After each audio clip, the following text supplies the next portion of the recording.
the inmates in question, the state would request that these documents be filed under seal after they are reviewed by the fact finder in this case. Any objection? No, sir. They're admitted. And- 330, 331, 332. Yes, sir. And would you like the state to prepare the sealing order, or does the court have sealing order? Okay. We'll see. It looks like y'all have it covered. Okay. All right. May I proceed with the witness? Yes. Raise your right hand, please, sir. Do you swear or affirm the testimony you will give today will be the truth, the whole truth, and nothing but the truth, so help you God? I do. If you could please take a seat, state and spell your first and last name for the record. My name is Lucas Beyer, Lucasbeyer. Where are you employed? I'm employed with the Georgia Bureau of Investigation. And are you the same Lucas Beyer that has previously testified in this case? Yes, ma'am. I want to talk to you about a few things, and if you could, for the record, do not mention any names of federal inmates, okay? Yes, ma'am. If you feel like I ask you a question that requires you to do that, I'm going to ask that you pause before you answer the question so that the attorneys can take it up with the judge at the bench, all right? Yes, ma'am. All right. We talked last time you were on the stand. We're not going to repeat any of that, but you told us, well, let me put it a different way. At some point, did you receive information from federal inmates about a statement that Diego had made? Yes, ma'am. And did you investigate that? I did. And were additional inmates, including Diego's cellmate, interviewed about that statement? Yes, ma'am. And were any of the other inmates that you talked to, were any of them able to corroborate that statement? No, ma'am. And in the statement that Diego allegedly made to a federal inmate, did Diego confess to killing Laken Riley? No, ma'am. Did Diego say he killed Laken Riley? No, ma'am. Did you also know that the inmates at that particular federal facility are issued tablets? Yes, ma'am. And what's a tablet? A tablet is a computer similar to an iPad or a Microsoft Surface. And on those tablets, are the inmates able to access the internet? Yes, ma'am. And the particular indictment in this case, in the case of Laken Riley, does it mention the weapon that was used to kill Laken Riley in the actual indictment? Yes, it does. And how does it do that? One of the counts dictates or states that Laken Riley was killed by the use of rocks. Okay, and is that information widely out there in the public? Yes, ma'am, it is. I want to ask you about your interview with Diego Ibarra, and now we're going to talk specifics.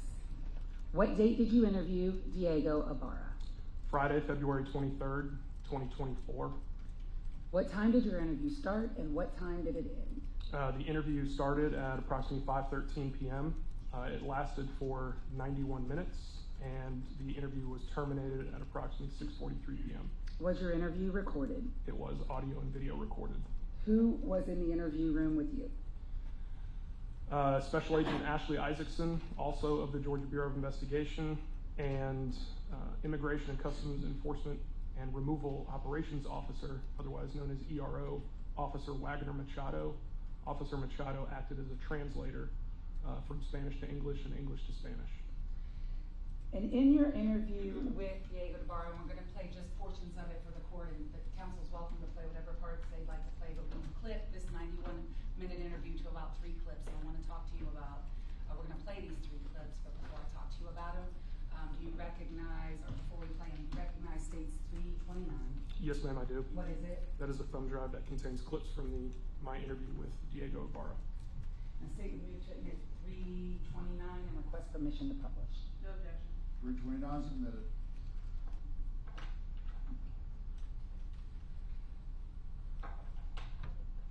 In your interview with Diego Ibarra, did you ask him if he had anything to do with the murder of Laken Riley, basically? I did. And what was his response? He said he had nothing to do with it. And does he tell you where he was at the time that she was murdered? You ask him that. Yes, I do. And what is his response to you? His response that he was sleeping in bed. And were you ever, in all the hours that you spent, and let me just ask you this, how many hours have you spent investigating the murder of Laken Riley? Hundreds. And in the hundreds of hours that you have spent, What about your colleagues who are working this case with you at the University of Georgia Police Department and at the FBI? So Sergeant Norris, Sergeant Rabu, and Special Agent Hipkiss combined. How many hours have y'all worked? It combined is thousands of man hours that have gone into this investigation. And in the thousands of man hours that have gone into this case, have you been able to find any evidence that contradicts Diego Ibarra's statement that he was at home at the time? I found no evidence to contradict the statement that he was at home at the time. I'm going to go ahead and play clip one for the record. Wednesday, I started work at 4 in the afternoon. I'm supposed to have started at 3, but I didn't have a ride. I have a friend that sometimes gives me a ride. I didn't have a ride, so I got to work. And I need to stop you right there, clip one. Is that ERO Machado that's speaking? Yes, that's correct. And he starts with Wednesday. So what day of the week was February 22nd, 2024? That was a Thursday. Okay. So when he says Wednesday, he's talking about now the 21st. Correct. He's talking of the previous day. And if Laken Riley was killed on Thursday, then the following day when Diego Ibarra and all of the Ibarras are identified, that would be Friday? Correct. Thank you. 4 o'clock on Wednesday. Okay, so el miércoles usted entró a las 4 entonces. Sí. And is work still usually done at 11? Y entonces el miércoles usted acabó el trabajo a las 11. Trabajó 11 de la noche. Yes, 11 at night. Then after work, where did you go? Y después del trabajo, el miércoles, ¿dónde fuiste usted? En la casa, porque nosotros no conocemos a más nadie aquí, no tenemos más ningún conocido. Nosotros somos nosotros y más ningún conocido así. Okay. So we went straight home. I went straight home. We don't know anyone around here. We're just united together, and we don't know many people around here. Okay, what time did you get home? ¿A qué hora llegaste a la casa el miércoles? A las 11, porque ese es el horario que salgo. No, se salió a las 11. ¿A qué hora llegó a la casa? A las que me echó media hora caminando, 11:30, casi a las 12. So, he walked, so he said he got home 11:30, almost 12 o'clock. Okay, when you got home, what did you do? Cuando usted llegó a la casa, ¿qué hizo usted? Llega, reposó un ratico y espera que el cuerpo se me enfriara para meterme a bañar. So he got in and just rested for a little bit, and then took a shower. Okay, who was home when you got home? ¿Quién estaba en la casa cuando usted llegó? Estaban ellos, porque ellos saben más temprano, los hermanos míos. Ellos saben más temprano, ¿entiendes? Yo soy el último que salgo ahorita en este horario. So it was them at the house. My brothers were there, because I'm the one that gets home the latest. They get home earlier than I do. They were all there? ¿Todos sus hermanos estaban en la casa? Sí, todos estaban allá en la casa ya. And then what time did you go to sleep? ¿Qué hora que usted fue a dormir? No, yo me pongo a volver el teléfono y no te puedo decir qué hora porque me pongo a volver el teléfono, a escribirle a mi familia, a Sí, pero más o menos. No, ni idea, porque para uno, tú sabes cuando uno se ha quedado dormido, uno se queda dormido, uno no ve la hora, ¿entiendes? Okay, so he said I wouldn't be able to tell you the time because when I get home, after I do what I do, I get on the phone, I'm playing on the phone, talking to my daughter, and just fall asleep. I can't tell you the time that I fell asleep, but I just fall asleep. Okay, would it have been, he can't give you a range, was it a couple of hours after he got home, or had the sun come up? Entonces, cuando usted fue a dormir, dame más o menos si fue algunos minutos, algunas horas, o ya salió el sol. No, tampoco así. Nada. Como más o menos duré como que más o menos me fue contando como a la una y pico, algo así, porque So if I had to guess, I would say probably 1 o'clock, one and some change. Okay, and then what time did you wake up? Yesterday. ¿A qué hora es que usted despertó ayer? Ayer que miércoles. No, ayer fue jueves. Sí, ayer desperté que como casi me paré tarde porque me pararon, pero los hermanos míos me pararon que como a las 2 y pico. A las 2 de la tarde. Sí. A las 2. ¿Tu hermano? ¿Cuál hermano? El men y la gorda. Te despertaron. Sí, porque ellos se estaban alistando para irse a trabajar y ellos me paran, no, voy a ir a trabajar. Okay. Era tarde. So yesterday, his sibling woke him up, Manny and the both of them woke him up. He said it was around 2 o'clock. They came and woke him up. So you were asleep from about 1 o'clock in the morning until 2 o'clock in the afternoon? Entonces usted estaba dormido más o menos de la 1 de la mañana hasta casi las 2 de la tarde el mismo. Does that complete the first clip? Yes, ma'am, it does. I'm gonna play published clip 2 from 29. So we're about to show you a video, and we want you to tell us who you think the person in the video is, or if you know who it is. Vamos ahorita en este momento. Because it's difficult for us to see what video was he shown at this time? Special Agent Isaacson shows Diego Ibarra the video of Jose Ibarra disposing of a jacket in a dumpster. Entonces enseñarle un video y queremos saber si usted conoce quién está en este video. Is that okay? Yes. Okay.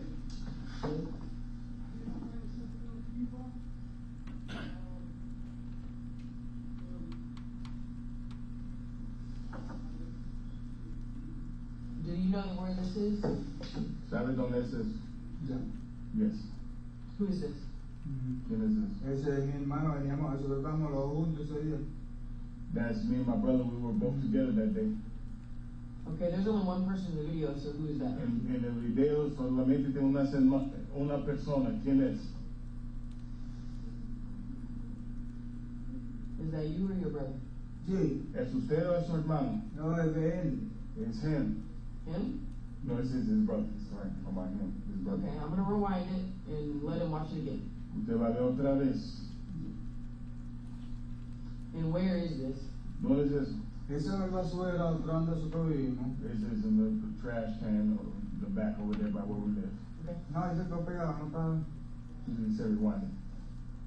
Yes, I did. Just give it a second. Dame un segundo. You'll still see him walk. Is that his hat? Esta gorra es su gorra. Sí, es mi gorra. Yes, it's my hat. Okay, does he know what his brother is doing? ¿Sabe qué está haciendo su hermano? Yo me estaba botando la basura. Creo, yo sé, ahí te estaba botando la basura. Looks like he's throwing something in the trash. Okay.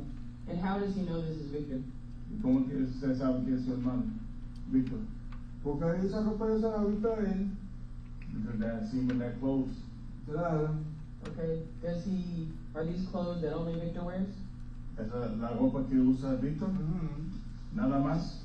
Esa ropa que en vez estaba para su trabajo y todo. And that's the clothes that he wears to work and everything. Okay. And I'm gonna show him one more picture. Or yeah, he's gonna show him one more video to I got see. one more video for you to look at. Otro video para ustedes, mira. I'm gonna let you watch it, then I'll ask some questions. Usted va a ver el video, después va a hacer algunas preguntas.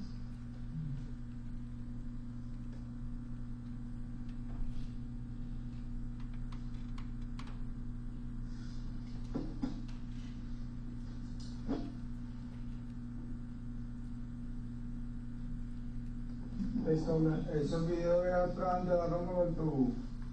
What video now are you showing at this point at 6:19? I'm showing Diego Ibarra the video of Jose Ibarra at the bus stop near or at Rogers Road near Building S. So this is a different video than the one you just showed him. It is. There are videos in the back where we take the bus. that's at the bus stop. Es en la parada de autobús? Yes. Can you tell who that person is? ¿Quién es esa persona?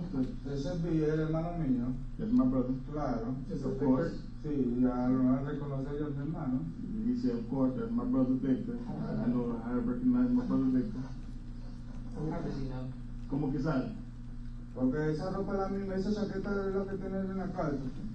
Because that's the jacket. That's the Sí, jacket he esa has at home. sí, claro. Ahí sabe yo como mi hermano. And he I has, know, that's my brother. he has a little bit of a mustache too. Does he know why he has gloves on? ¿Sabe, ¿Usted sabe por qué está con guantes? Yo también uso guantes, yo en el bolso mío también. Eso es la pregunta. ¿Sabe por qué él está con guantes? No sé por qué está con guantes el frío, me imagino yo. I don't know why he's with gloves, the cold, I imagine that. Does he sometimes bring gloves home from work, from the Chinese restaurant? Cuando está allá trabajando en el restaurante de él viene para casa con guantes. ¿Sí o no? Sí. Yes. Describe the gloves that he usually brings home. Describe las guantes que trae para Son lo mismo que yo tengo metido en mi mochila, son esos. It's the same ones that I put in my backpack, the same ones. Yeah. This backpack that you can see Victor carrying, is that his bag or is that yours? Esta mochila ahí que está con Víctor ahí es la mochila de Víctor o es suya. No, esa es la de él, esa no es la mochila mía es la de atrás. Is that your gray backpack or is that his? Esta mochila gris es tuya o de Esa es su mochila. Yo la mía es así, pero yo la mía es de espalda. He said, okay, mine is a backpack. I don't know what he's looking at there. He said that one's not, but his is gray as well. That's a bag that kind of goes across your body? Chino de lado. La mochila que usted trae De espalda. de espalda y de Víctor es que De lado. de lado. Victor wears the backpack that goes across the body. Has he seen Victor with that bag before? ¿Usted ha visto a Victor con esta mochila antes? Sí, claro, él la tiene en la casa. Yes, of course, he has it at home. How often does he carry it? Tiene sus cosas ahí metidas. ¿Qué tan pronto él trae esta mochila con él? No, tiene tiempísimo con su mochila. Él lleva la mochila cuántas veces por día, por semana. Ahí tiene todo sus cosas, su cédula, todo su vaina, ¿entiendes? Su colonia, tiene todo ahí metido. Entonces él trae la mochila todos los días. Claro. Okay, so he's with the bag every day. He carries all his personal items in that bag. Is that bag in the apartment right now? Esta mochila está en los El apartamentos. apartamento que está en la casa. Yes, it's at home. Where? ¿Dónde? En el apartamento donde vivimos nosotros. In the apartment where we live. Where is that? Does Victor have a bedroom where he keeps that bag in? Él tiene un cuarto donde él deja Vivimos esta todos, mochila. un solo cuarto nada más vivimos todos. We all stay in one room. Claro, One dos room camas. that we stay together. Dos camas, una de duerme la gorda y el otro medio mío, Giancarlo en un mueble y yo viví todo junto. ¿Cuántas camas entonces? Dos camas y un mueble. Okay, so he's saying two beds, and I think he's saying what's it called? Futon. El mueble. Mueble. Sí, con un sofá que se abre, Sí. con cama. Yeah. Okay, so he's saying like a futon and two beds. So if we walk in the front door, like guide us to where Victor's belongings would be. Entonces, entrando por la puerta de la frente, guíanos para donde, vámonos para la izquierda o derecha, para cómo entramos, guíanos para llegar a esta mochila. La mochila en mano, ahí pueden entrar en la puerta y todas las cosas, nosotros no tenemos nada escondido porque no somos delincuentes, como le digo, ¿entiendes? Sí. Todo está en su sitio, no somos delincuentes para estar escondiendo nada, ¿entiendes? No, pero la mochila va a estar donde, ahí se Ahí de la está, puerta. sí, ahí tiene que estar montada arriba, donde duerme, donde dormir, si no está en la cama, tiene que estar ahí donde está toda mi ropa, donde está toda mi pertenencia, ahí tiene que estar. Entonces, explícame, entrando por la puerta, ¿dónde va a estar esta mochila? Si no está en la cama, tiene que estar en la pertenencia donde yo tengo mi ropa doblada. No suya, de Víctor. Que todos somos hermanos, todos están juntos. Okay. So he said, coming in, if it's not right there on top of the bed, it's going to be by their stuff where they keep their clothes next to the bed somewhere. Is that on the left or ¿Es the el right? lado izquierdo o derecho? De izquierdo. Left side.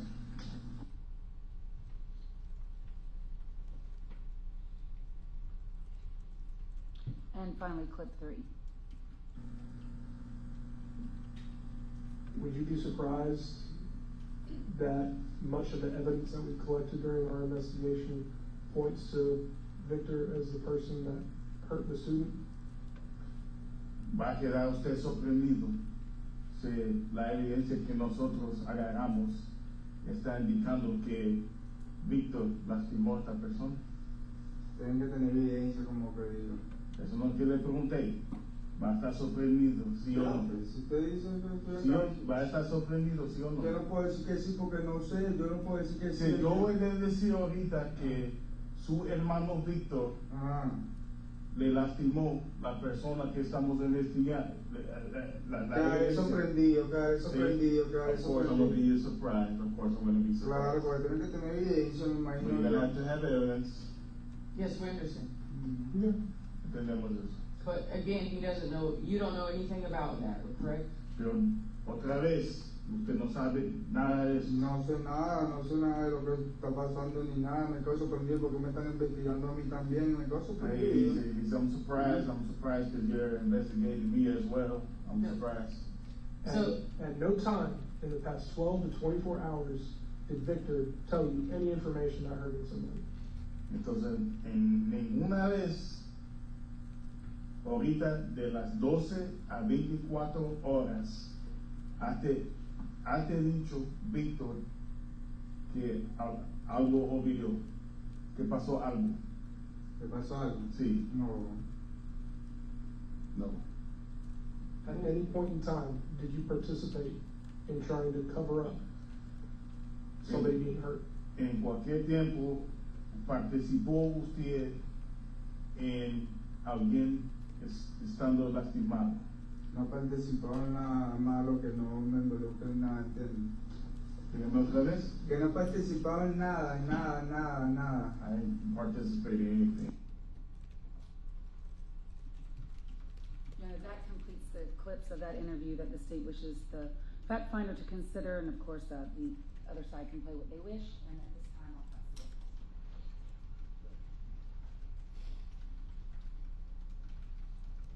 Good morning, Agent Beyer. Morning, ma'am. You interviewed Stephanie Slayton for this case. That's correct. In your interview with Ms. Slayton, she was cooperative. Yes, she was. She volunteered to let you download her phone. She volunteered to allow us to download her phone. We did not do it. And she expressed fear of speaking to you. Yes. She specifically was afraid of retaliation for her statements. Yes, Retaliation from Diego. that's correct. When you confronted Diego about whether or not he had threatened Ms. Slayton, he denied doing it. Correct. When you were speaking to the state, you said that you had no evidence to contradict Diego being at home on the morning of February 22nd. I have no evidence to contradict that he was anywhere other than at home. He did not appear on any video in the apartment complex. He did not appear on the trailer camera. Multiple people reviewed that video of someone throwing away a jacket in the dumpster. Yes. Multiple people identified that person as Diego. The only person that I'm aware of that identified it as Diego was Stephanie Slayton. Bethany Paisley also said Objection, hearsay, it's rebutting, it's impeaching call him. a witness. No, it's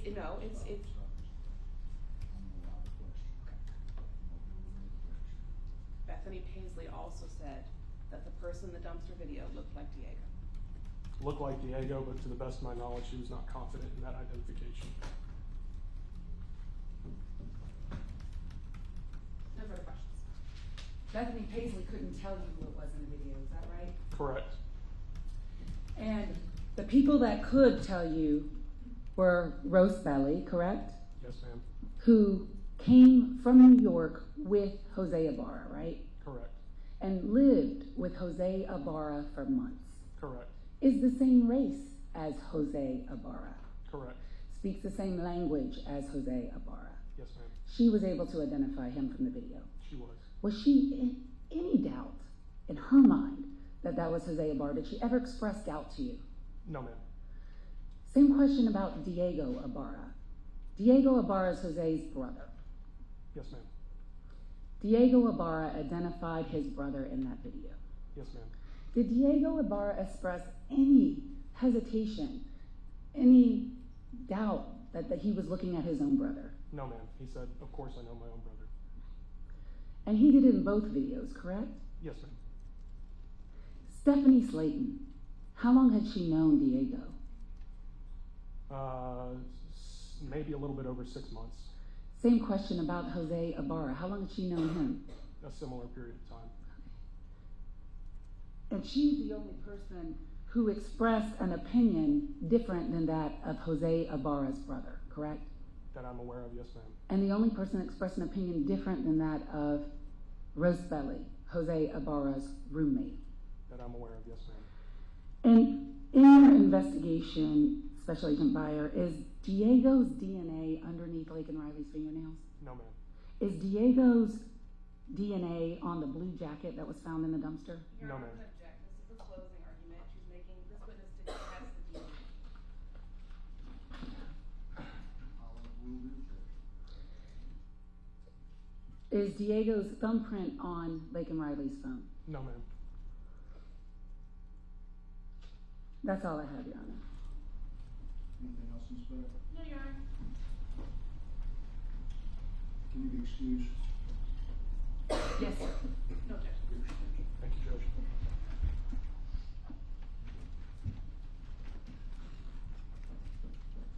Anything else from the state? No, sir. The state rests for battle. Anything from the defense? Can I just look at these last exhibits real quick? While you're doing that, I'm going to review the exhibits, or is that what you wanted to look at? Yeah, I just, yes, I need to look at it. She told me what they were, but I just wanna.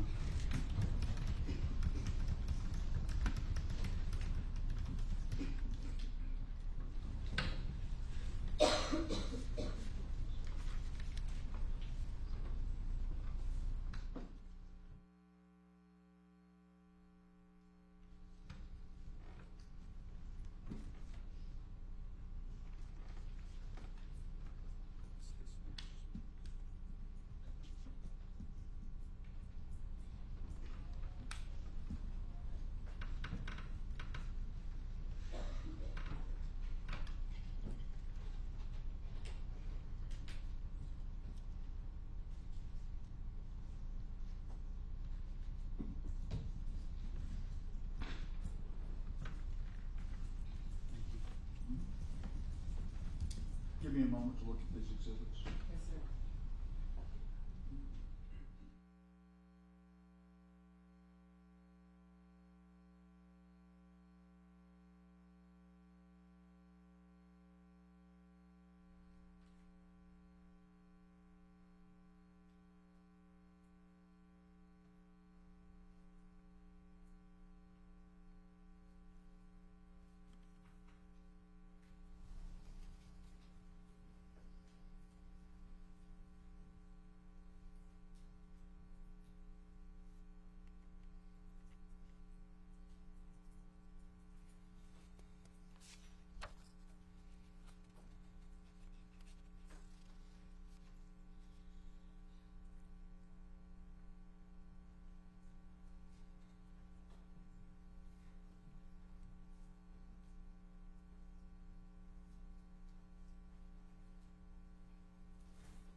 counsel by the state and the defense. The evidence is closed.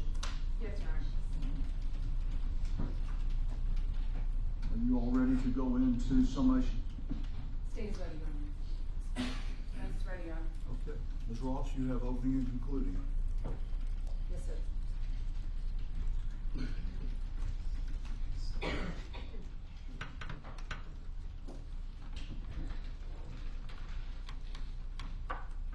May it please the court and counsel. Your Honor, Laken Riley herself has given you all the evidence you need alone to find this man guilty of every single count in this indictment. And as I said in my opening, and what the evidence has shown in this case, is that she did fight. And it is a direct result of that fight that gives you all the physical evidence you need to convict him. And if you only had that physical evidence, you would have enough to convict him. But what you have heard in the last few days in this trial is video evidence laid on top of the physical evidence that corroborates it. Digital evidence laid on top of the physical evidence and the video evidence that all corroborate one another. And the three forms of that evidence in this case, the physical evidence, the video evidence, and the digital evidence, combined twist this very powerful knot that this defendant cannot get out of. There is no way out for him. The evidence in this case has been overwhelming.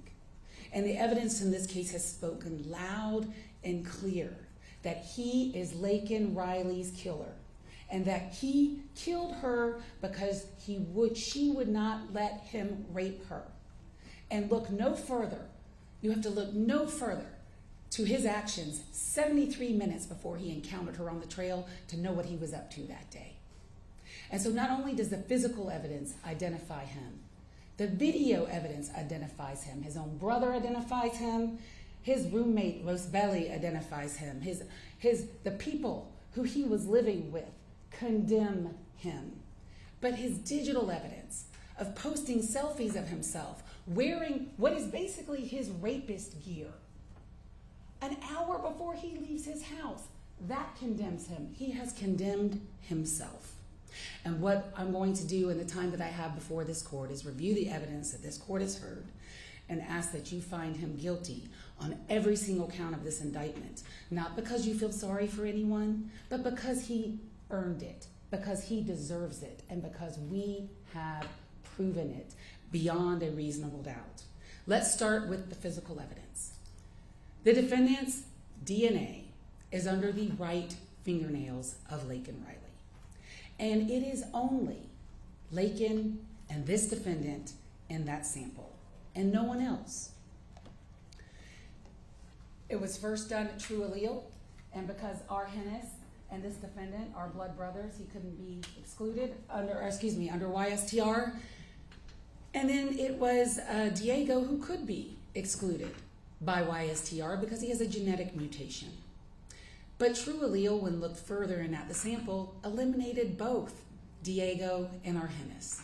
So the evidence in this case has been, and is, that it is only the defendant and Laken Riley underneath her right nails. And how did that happen? Because she, in her fight, marked him, scratched him. And the testimony from Ms. Hinkle yesterday when asked, well, how do you get a person's DNA underneath your fingernails? One of the first things she says is scratches or bodily fluid. Casual contact is not enough, and wearing an item is not enough. And how do we know that? The black Adidas hat that we all see for our own eyes on Diego's head doesn't have his DNA on it. I mean, contact DNA isn't the magic bullet that everybody likes to pretend it is in front of a jury. But we know Diego was wearing that hat. You can see it for your own eyes. And I'm going to talk a lot more about that hat and why and how Diego was wearing that hat a little later.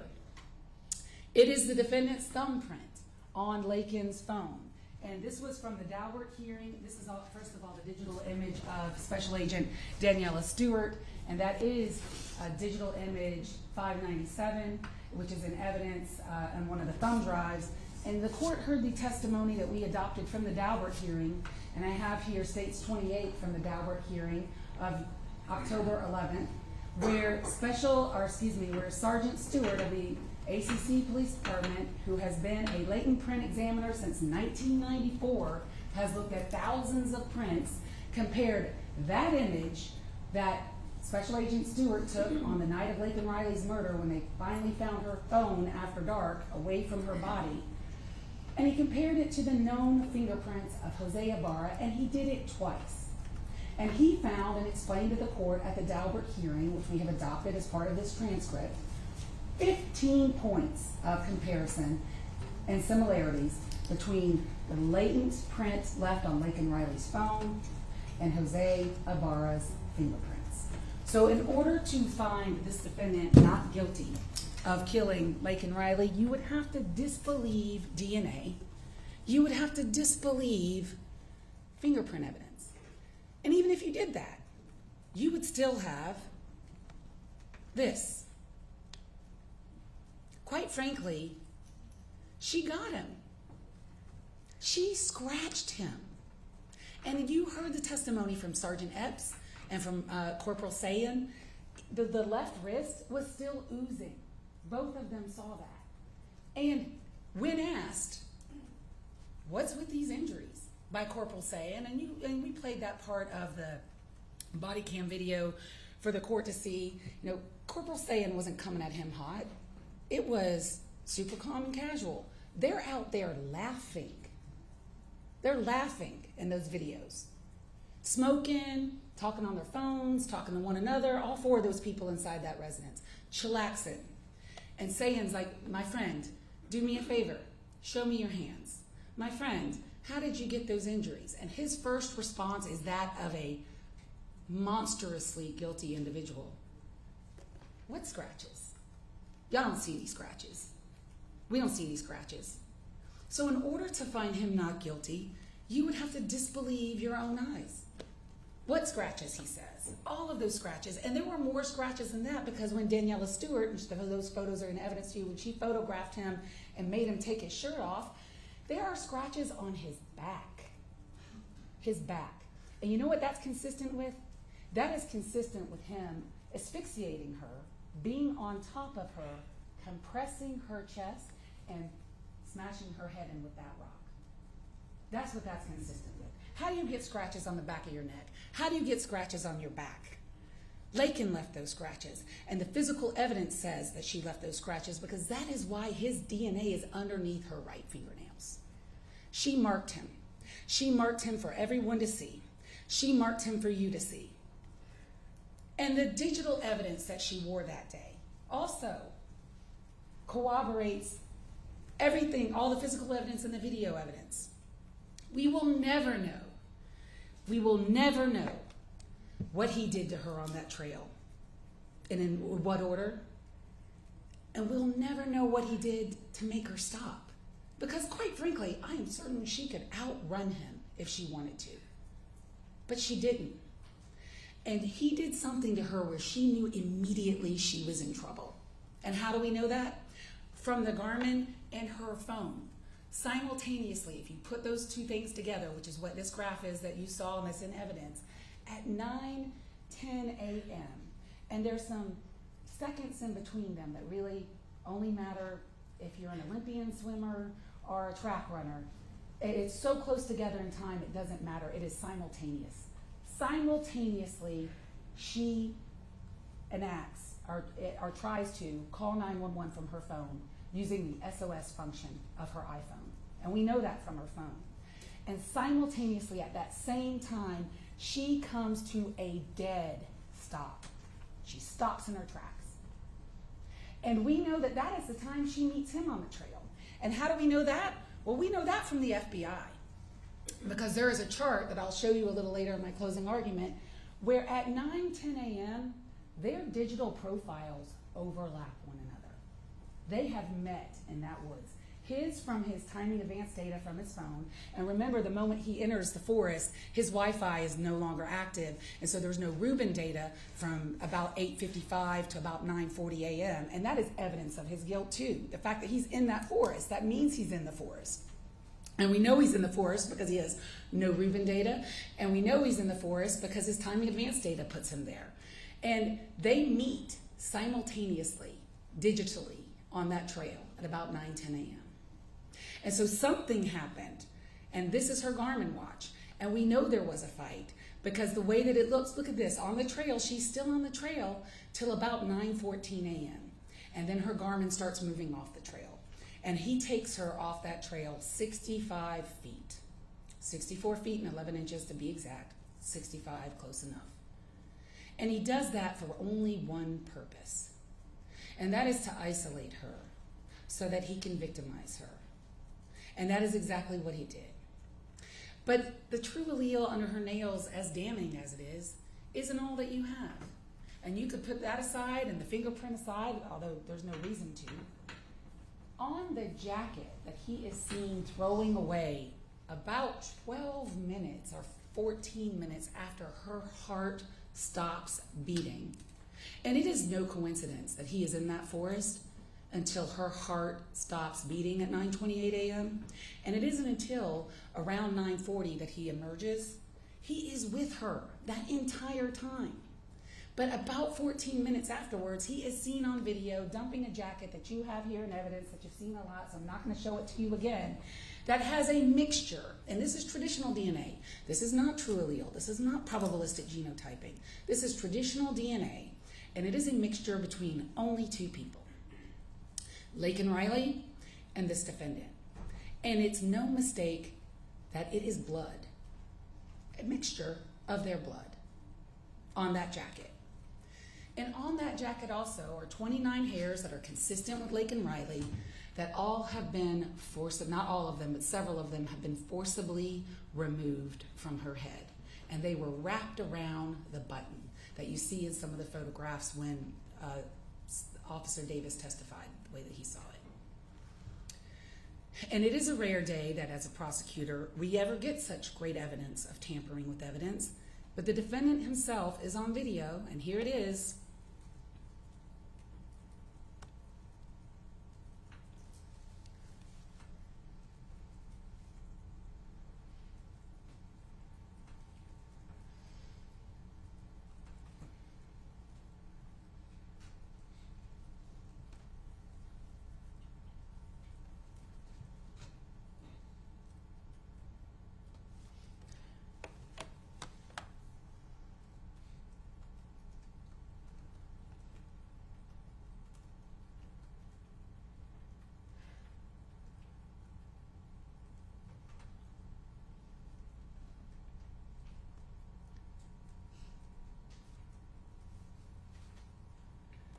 And now I guess the defense will have you believe he just threw away that jacket right at this moment just because he just didn't want it anymore. That's not reasonable. He threw away that jacket because he knew exactly what was on it. He knew it was his blood, he knew it was her blood, and he knew he had to get rid of it. And he also knew that he had to get rid of his gloves, and so what he does further on in this frame is you can see him take them out of his pocket and throw it in the bushes. And on those gloves is Laken Riley's blood. He threw away the gloves because he knew what he had done. He knew her DNA or her blood would be on that, and he got rid of it. That is what we call consciousness of guilt in our business. He threw away those items because he knew he had killed her, and he threw them away because he didn't want anyone to find him. That's why he did it. And what's so fascinating about this video is the part where he looks at the hat. Let's talk about that. Guess what he didn't throw away? The hat. It's his brother's hat. Diego said it in the interview. That's my hat. He wears his own brother's hat to go kill someone. And he looks at it. Oh, no blood on that. He didn't see any blood on it, although there is her blood on it. Puts it back on his head. Doesn't throw that away. And then lets his own brother walk around with it the next day. And the fact is, if Diego had not been wearing that hat, we may have never caught these people. We may have never caught him. But Diego was wearing that hat. You think for 1 minute, Diego would have to be the dumbest killer on the face of the planet if he killed Laken Riley and was still wearing that hat around. on. Because what Laken Riley's killer did was he got rid of all the evidence. At least he thought he did. And that hat right there, he couldn't see her blood. And he gives it back to his brother. And luckily for all of us, his brother decides to wear that hat that next day. And we know his brother wasn't wearing the hat on that day because you got to see the video for yourself where Diego goes to work on the day of Laken Riley's killing. He's at work and he's wearing a completely different hat. And each day that we have of the videos of where he's going to work, he's wearing a completely different hat. So this defendant, this killer, gives a hat back to his own brother that he was wearing when he killed Laken Riley. And I have to take a moment. You know, the officers in this case have done a lot of things. They dived into dumpsters. Daniela Stewart told you she was on her hands and knees on that crime scene looking for rocks that were similar. Couldn't find any rocks around where Laken Riley was murdered. A lot of it, you know, Sergeant Timothy Johnson, whose testimony we adopted from the hearing in October, you know, just hitting the streets looking for things. Zach Davis, dumpster diving. It was a combination of good police work and, quite frankly, just luck. We were lucky that Diego decided to wear that hat. And do you think for 1 minute if Diego had killed her, he would have put that hat on? No. And looking in the video that you see, and you saw slowed down versions of it, Diego has tattoos on the back of his neck. They are not in that video. Rosebelly herself, who knows both of these two, identified this defendant in that video. And if you're concerned about whether she's right about that, well, the FBI's digital profile of this defendant's device hovers over that dumpster at 9:40 a.m. It's him, and there is no doubt that it's him.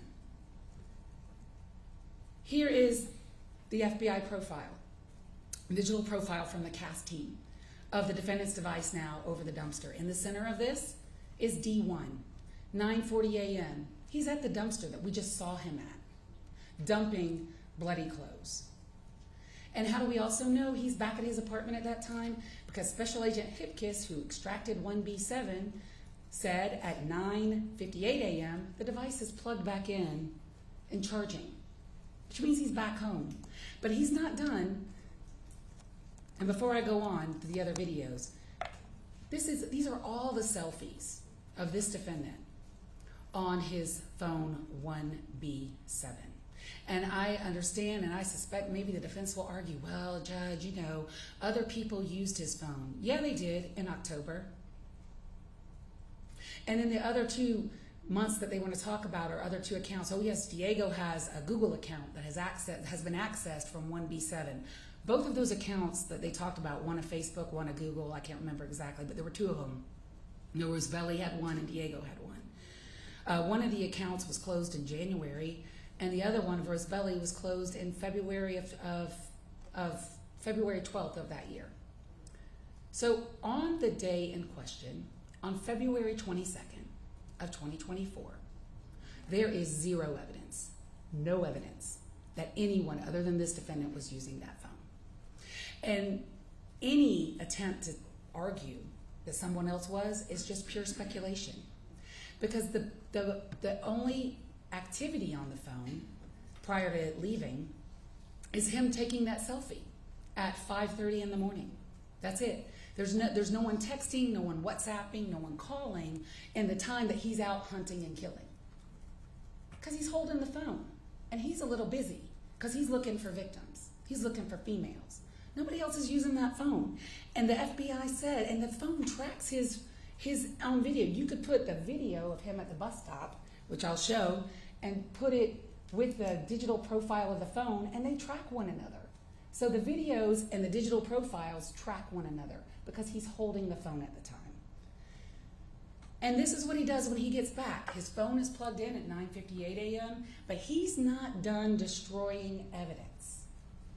That shirt that he's seen wearing with the black and white pattern in the video, in the dumpster video, a few minutes later when he comes out of his house at 10:21, he's changed. And now he's wearing the clothes that he's actually arrested in. This is him 10:21 a.m., and he's got a bag in his hand. I really wonder what's in that bag. Never found that bag. And he didn't want anyone to find that bag. And how do we know that? Because he's walking towards a dumpster. And Sergeant Norris said that that dumpster in that part of the apartment complex had been picked up about 45 minutes later that day. So they weren't able to get and see what was in that bag. And no one ever found what was in that bag. But you know what was also never found? The striped bag that he's wearing over his, that sling bag that he's wearing in both the dumpster video and in the bus stop video. That bag was never found, ever. And I suspect it's because it was in that bag that we just see. And here he is coming back 3 minutes later, and there is nothing in his hand. He's gotten rid of the rest of the evidence, because that's what guilty people do. So the digital evidence that I have talked about, in summary, from Special Agent Jay Burney of the CAS team, it is his opinion that he left that house at 6:52 a.m. and that he returned around 9:50 a.m. And that there is no Reuben data on that phone from 8:55 to 9:40, which is consistent with him being in the forest. This is the slide from, and this is what summarized Special Agent Burney's testimony, that at the time at 9:10 a.m., so on this slide here that was before the court, page 29 of his exhibit, at 9:09 a.m. to 9:12 a.m. is where on the trail Laken Riley and this defendant meet, digitally and in person. And so that is pretty much the evidence. His DNA is there, his thumbprint is there, and he's on video dumping evidence associated with the crime shortly thereafter. I want to talk to you about the charges in the case, and this is usually when I would go on much longer with a jury, but I don't think there's a need to do that with this court. These are slides that I use in murder cases where I close all the time in front of juries. The court is aware that in the state of Georgia we have malice murder. The defendant is charged in count 1 of this indictment with malice murder. Malice can be proven in 2 ways, as you know, but we really don't even need to talk about implied malice in this case. This is express malice. Everything this defendant did to Laken Riley on that trail showed his intent to murder her. And what express malice is simply the intent to kill. And so what evidence is there that when he interacted with her on that trail and when he drug her off that trail that he intended to kill her? Well, look no further than the evidence of the medical examiner in this case. He put huge holes in her head with a rock. And he did it more than once. And there could be no other reason to do that other than to silence her forever, so that she could not call Sergeant Maxwell or anyone from the University of Georgia Police Department and report that he tried to rape her. Because guess who did call the police on him? Tejaswi. And we're going to talk about that county indictment. And he ran away after she confronted him at the door. So he had a motive to kill Laken Riley, but you don't even have to go that far. All you have to do is look at his actions and look at the state's exhibits that we admitted through the medical examiner and look at those 9 holes in the left side of Laken Riley's head. That's intent to kill. And the rock sure is a deadly weapon, especially when used that way. He used a rock like it was a hammer. And that's what he did to her. That's intent to kill. The petechia, also, because these are concurrent causes of death. Asphyxia. He asphyxiated her in some manner. Again, we'll never know everything he did, how he did it. But he asphyxiated her, we know enough. That caused petechia in both of her eyes and even at her lips. That is a tremendous amount of petechia that she has there from a compression or a strangulation injury. He was depriving her body of oxygen long enough to form those wounds on her. He intended to kill her. There is no other reasonable explanation for that conduct. We have also charged 3 counts of felony murder in this indictment. I'm not even going to define it for the court because I know you know what it means, but I'm just going to go straight to the felonies. And they are kidnapping with bodily injury, aggravated assault with intent to rape, and aggravated battery. First, with the kidnapping with bodily injury. That is exactly what happened in this case.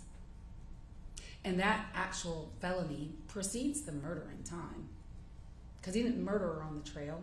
He took her 64 feet and 11 inches off the trail for the purpose of victimizing her. That is asportation, that is recognized under our law, and it is what permitted him to do the things to her that he wanted to do all along. And if he hadn't had asportated her off that trail, he would have been interrupted. So it is a kidnapping with bodily injury. And I have a crime scene photo here from, again, Daniela Stewart, where she shows marker 1, which is Laken Riley's other AirPod. And that's how we also know there was a struggle on the trail. Sophia and Lily find, and we know Laken was listening to music when she was running. They find her AirPod, one of them, in the middle of the trail. And there's a photograph in there. A little towards the side, but still on the trail. AirPod number 2 is found by Daniela Stewart, where marker 1 is off the trail. So there was some kind of struggle between the two of them on that trail, and it's also shown on her Garmin, where she loses her AirPods on the trail. And he takes her off that trail. And we'll never know exactly how he took her off the trail. Did he pick her up and carry her? Did he somewhat drag her off the trail? Did he somewhat push her off the trail? We know that he took her 65 feet because we know that's where her body was found.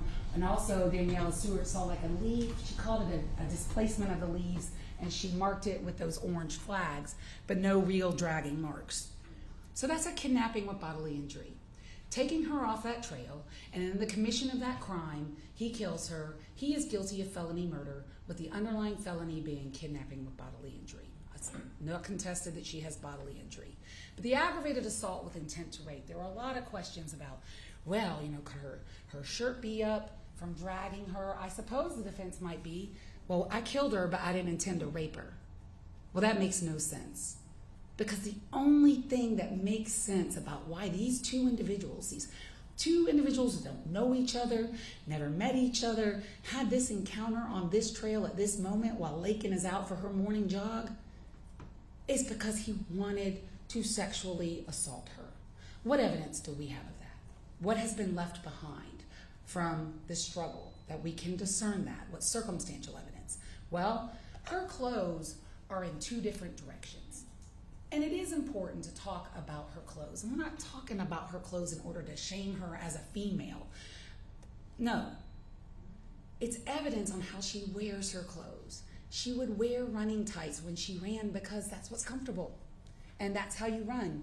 And she would wear them over her navel because when you're running, you want your clothes to stay put. And she wore a Lululemon jacket, and she wore 3 layers of clothes that day. And it's important to talk about that from an evidentiary perspective because these are tight running clothes that are designed not to move. Not to move. And if they want to say dragging may have caused one of the layer of clothes to come up, all right, I'll give you 1. But I can't give you 3, and I can't give you the clothes going in 2 different directions. Her shirt was up. Her running bra up. Her jacket up, and her breasts were exposed. In a way that you saw in Sergeant Maxwell's body cam video, and in a way that Special Agent Berer testified to the court, and he photographed them. They were twisted all together in a knot almost, above, and like almost tying down or pinning down her shoulders. That is not an accident, and that is not from dragging. And if you even want to think that that was from dragging, then how do you explain how her tights are down below her navel? She never wore them that way. Her underwear is pulled up, and you can see it in the body cam video, and you can see it in the photos from Special Agent Berer, and her underwear has been torn. He did that to her. He did that to her after he drug her off the trail. And he did that to her because he wanted to try to rape her. And we don't have to prove a completed rape, and thankfully she wasn't raped. But he tried to do it, and he was unable to complete it for some reason that we will never know. Maybe he didn't like the fight. Maybe somebody ran by. Who knows? But he didn't complete it, and we don't have to prove that he completed it. Injury to Laken's pubic bone, State's Exhibit 316, that also corroborates that he attempted to rape her. Why is that injury so low? All these injuries to her stomach, these linear injuries, that means her shirt was up when he's on top of her. Could it have been the bag? Possibly. It's consistent with a metal object. Never found the bag, don't know. But there's no reason for her to be exposed that way unless he was trying to sexually assault her.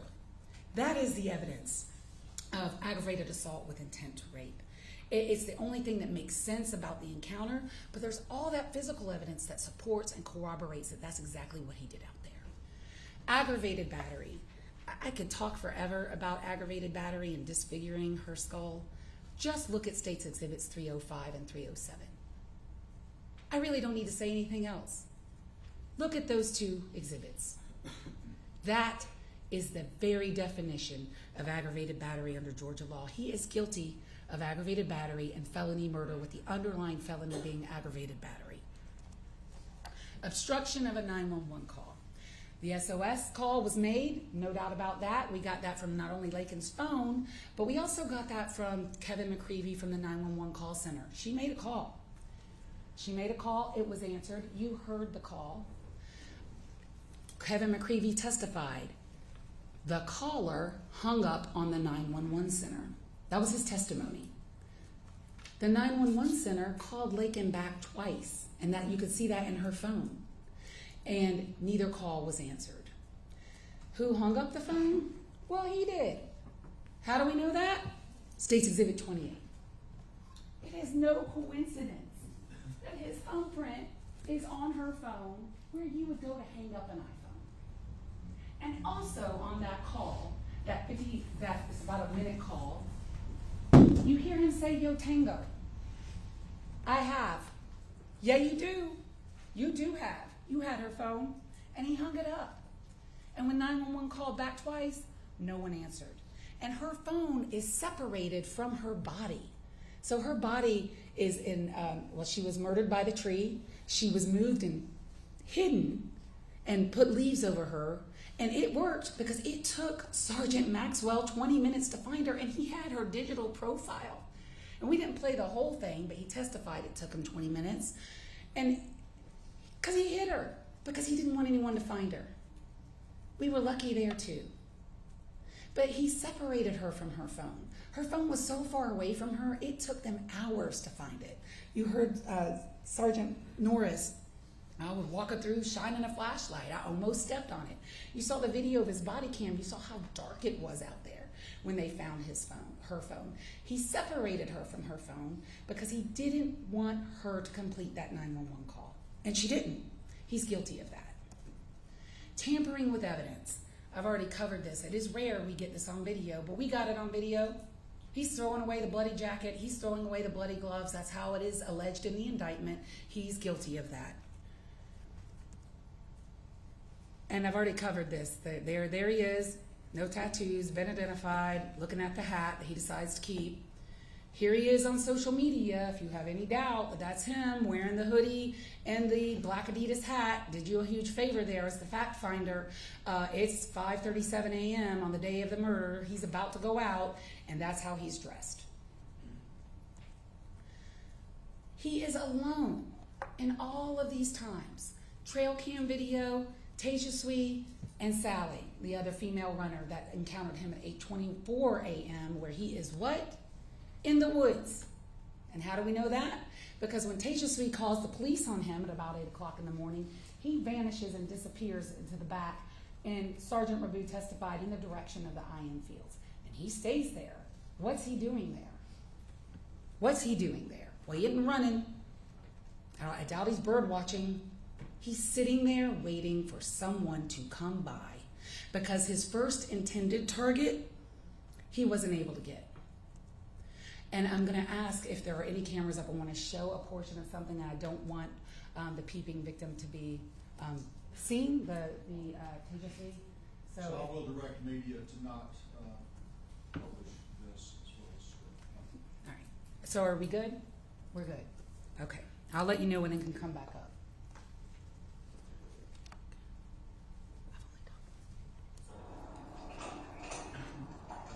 Hey, I'm sorry.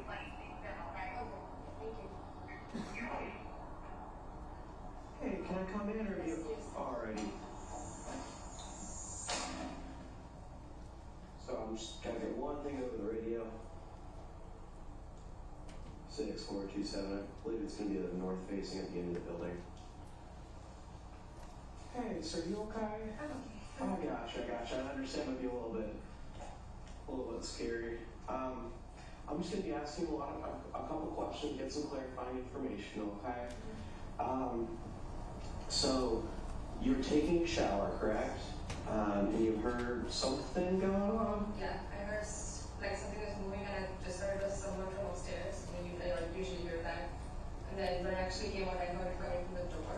Oh, you heard it coming from this door? Yes. Okay. So I went to see to the people and then I saw actually someone was like crouched down and then trying to like, I think I just open it. Okay. And then I thought it was just maintenance. I thought of opening, but then I was like, why would they do that right when you first knock? Yeah. So, and then I said, excuse me. And as soon as I said that, they tried to duck down, but I could see them ducking. Mm-hmm. And then they went away. And then after that, I tried to get the phone. Then when I was standing by the door, then I could see them peeping, trying to peep and take a look. They're trying to look into that. So at no point did they ever enter your door. Okay, good. In this frame, you can see, as some people would say, clear as a country mile to the back of Building S from Tasia Sweet's apartment. She absolutely saw him looking in her apartment. And when she said he was ducking, you can see that for yourself in the trail cam video. And the peeping Tom, and I'm gonna, okay, y'all can come back up now. Are we good? Okay. Is important as a charge, and you could see how scared she was and frightened in that video. She was unnerved about what happened to her. She's in the shower. And that's when he decides to try to open her door. Again, he had been outside her apartment for an hour. The testimony from Sergeant Rabu, and you saw this video yesterday from GBI Cyber, he first appears on the trail at 6:52 a.m. according to that trail cam video. Guess what that coincides with? His digital profile from the FBI. His phone is moving at the exact same time that you see him on this video for the first time. And what this does is, it is a crime, and he is guilty of that crime, but it shows his state of mind. You watched the video yesterday. He's there for an hour. You see students kind of mulling around, some of them waiting for the bus, a lot of them on their phones. He is not pressed. He doesn't care. He talks to no one. He interacts with no one, and he keeps circling back and forth from Tasia Sweet's door to the back of her apartment, Tasia Sweet's door to the back of her apartment, and he does it 6 times, and he tries to open her door at least twice that we can see, and when she says he is ducking, there's her window, you've seen that image as well. Here is the part of the video at 7:54 a.m. You see him ducking. She is absolutely correct. And what's he wearing? He's wearing the hoodie, a black hat, black gloves, and carrying a cup. His digital profile puts him right over her apartment at these pertinent times. His Reuben data is collecting at this point because he's not in the forest. And so it's him because of that as well. His digital profile puts him there. He's wearing the same clothes. But if you have any residual doubt that that's him in the video, boom. His DNA is on the cup. The white cup that you can see him carrying in that video was found smack in between Tasia Sweet's apartment and Laken Riley's body, and it is his DNA on that straw. And yes, it's a mixture. It's not Diego's, it's not Arhenis's, it's not anyone related to him. It's him and some other male, and and there's alcohol in that cup. He's drinking alcohol at 7 o'clock in the morning while he's out prowling and hunting females. It's him. No doubt that it's him. And I want to talk about the gloves, because the gloves that he chose to wear that day, you heard from Alexander Coven of the crime lab. Luckily, again for us, they were cheap. They're not latex. They're some kind of polyethylene, like plastic gloves that tear easily, is what he said. That was his scientific testimony. And those gloves were torn. And you saw photographs of them where Katrina photographed them at the crime lab. And because those gloves were torn, he was able, and maybe they were not torn when he was holding the cup, maybe they got torn when he's holding these rocks and murdering Laken Riley when she is fighting him. But at some point they were torn, and we know that because after they're recovered in the bushes, they go to the crime lab and they are photographed and they are examined. And the first person who sees them at the crime lab is Valencia Johnson, and she says they were damaged. The second person who sees them is Katrina, and she photographs them. And you have the photographs and evidence to use. You can see for yourself that they were damaged. So what in the world is he doing outside a co-ed's apartment, wearing plastic kitchen gloves, a hoodie, covering up his face, and skulking around? He is trying to get her. And when he couldn't get her, he ran away into the forest, and he stayed there until he encountered Laken Riley about 73 minutes later. And then he did all of the things that we've already covered in the indictment. And I want to talk to you a little bit about circumstantial evidence, but not in a way that I would talk to a jury about it. There is no legal difference between circumstantial evidence and direct evidence. It's not bad. It's just different. And in this case, it is powerful. And it is layered upon layer upon layer. And there is no way out for him. He is guilty of everything in the indictment. I want to talk to you about the defense case. And this is actually something that a scientist said yesterday. It's amazing how trials are, how people say things you never expected, and they just have a life of their own. Trials. Ashley Hinkle yesterday, I think it was on Cross. The absence of evidence is not evidence of absence. I couldn't say it better myself. I suppose their defense is Diego did it, because that's all we've been talking about is Diego. And yeah, Diego was a suspect because he's wearing the hat that they saw. But eventually, you know what the officers didn't do in this case? They did not turn a blind eye. They got Diego's phone, they got Diego's DNA, they interviewed Diego, and they followed it to its natural end. They looked through hundreds of hours of video. You saw the chart that Detective Norris put in on Friday of all the videos around the IM fields. And there were multiple cameras. He and Sergeant Rabu and Special Agent Lucas Beyer, they watched hundreds and hundreds of hours of videos. Guess who's not anywhere near the IM fields at the time and on this day? Diego. He is nowhere to be found. And the only way that Diego could have done this crime, and the only way that it could be even like a reasonable hypothesis that he could have done this crime, is if he had two things. Number one, magic pixie dust. He would need the magic pixie dust to put his brother's thumbprint on her phone. He would need the magic pixie dust to put his brother's DNA underneath Laken Riley's fingernails. And he would also, in addition to that, because of the video evidence, he would need one other thing. And that would be Harry Potter's invisible cloak. He would have to put that on and go to the IM fields and do these things because nobody sees him. And I want to talk about Stephanie, because what your decision is today is it's Stephanie versus science. Stephanie, who wants to invoke the fifth when asked about whether she had a sexual relationship with Diego, which goes to her motive for being here. And the conversation, which is so interesting, that she said she had with Diego on the night of the 22nd, after the police were in her apartment, and we know it had to be the night of the 22nd because it was after Laken Riley's body was found, which was noon on the 22nd. But before 8 a.m. in the morning, when Sergeant Johnson sees Diego wearing that hat that his brother left in the apartment after killing her, and she says between that time she had a conversation with him at some point. Well, guess where Diego was that day on the 22nd? You saw it for yourself. He was at work. And he was at work till about 11 p.m. And it was Stephanie's birthday, and she was out drinking. And she drank so much, Judge, that she even said, and the GBI, Annie Mormon, confirmed, she was drunk when she was talking to the GBI the next day still.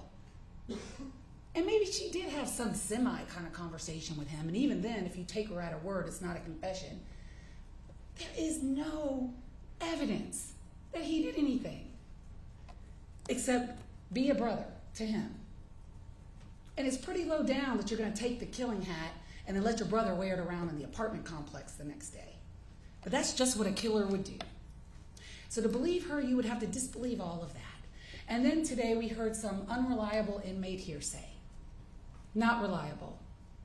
And cannot weigh anything against the mountain of forensic evidence, video evidence, and digital evidence that you've heard in this case. And yes, here is Diego wearing that hat. You think he'd have worn that if he had known what was on it? He didn't know. Glad he wore it. He didn't know. And so that completes my portion of this closing argument, and I will cede to defense and see Your Honor at rebuttal. Thank you. Respect.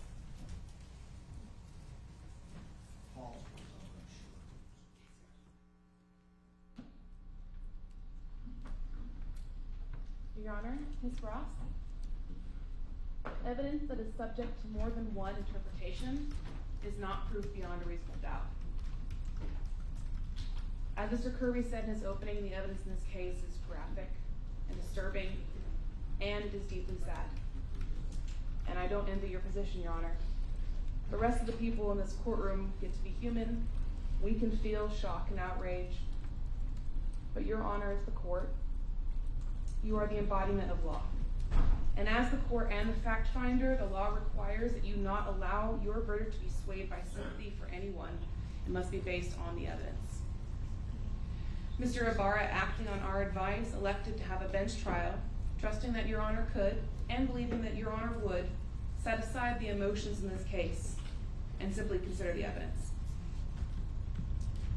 So I'm going to catalog for Your Honor why I think the facts and the evidence in this case should leave you with some reasonable doubt. Before I do, I want to touch on two legal principles. Your Honor is already familiar with them, but I do want to make my legal arguments clear for the record.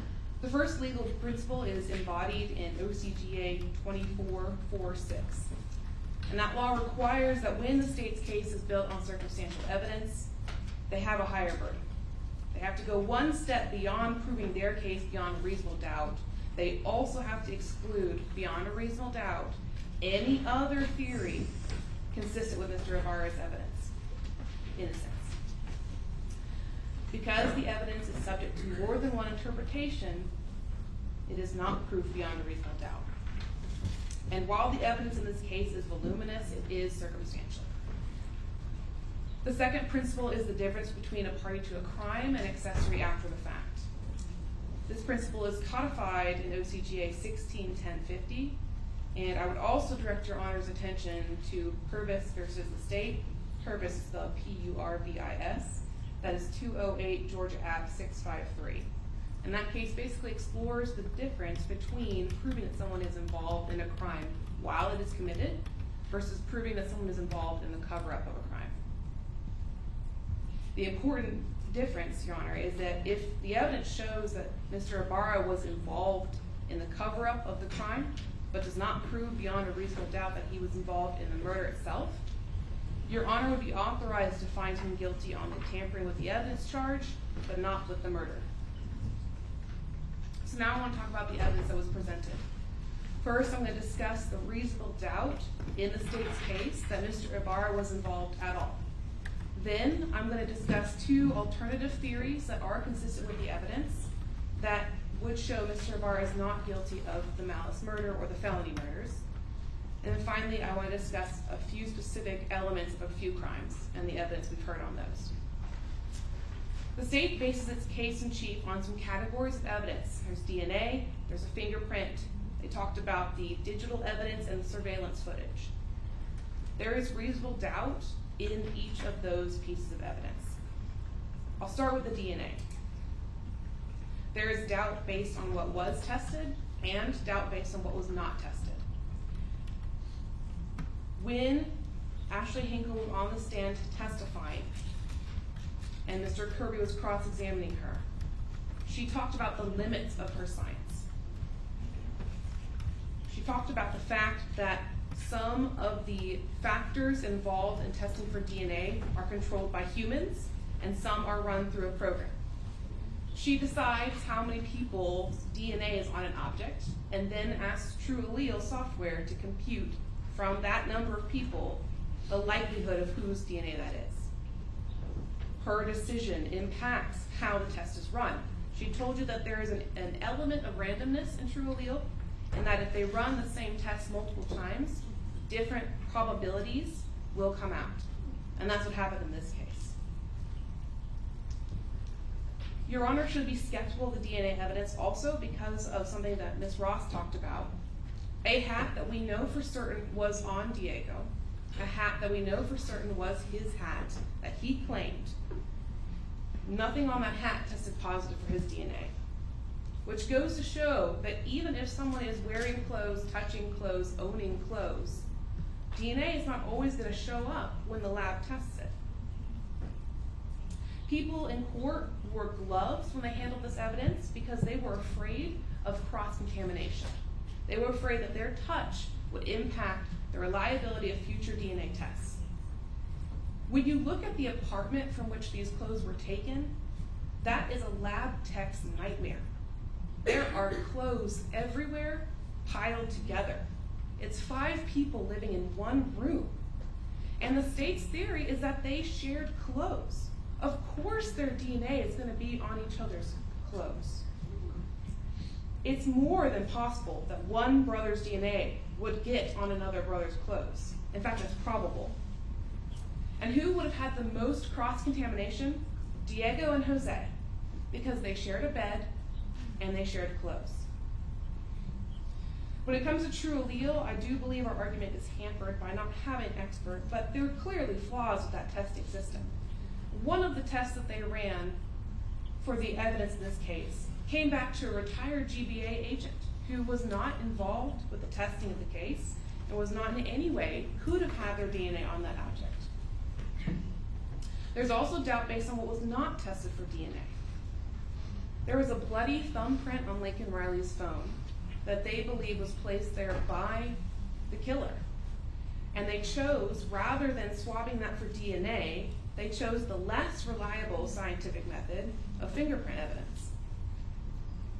There were no swabs tested of the phone, even though Saunders testified that they did take swabs. There were no swabs tested from Laken's neck and torso. But perhaps the most important is that they swabbed Jose Ibarra's hands and his fingernails. And their theory is that his gloves ripped enough for him to leave a fingerprint on a phone. That rip would have allowed him also to have contact with Laken Riley's body. And then, if they had tested the swabs on his fingerprints, we could have seen if Laken Riley's DNA showed up on his hands. But they did not. They don't get to cite a name of a guy we don't know, James Sebastian, and call it a day. They should have provided some reason why they didn't test these swabs, and they gave Your Honor none. They also didn't test any of the gloves found in Diego's bag. They had a visual examination, but we know from the state's own evidence that that's not enough. Katrina Ostapovich testified that she has to use a special light to see blood on objects. She called that light an ALS and compared it to a black light, because blood is not always visible to the naked human eye.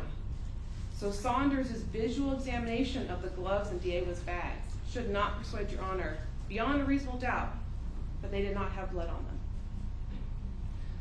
The fingerprint evidence in this case is also questionable.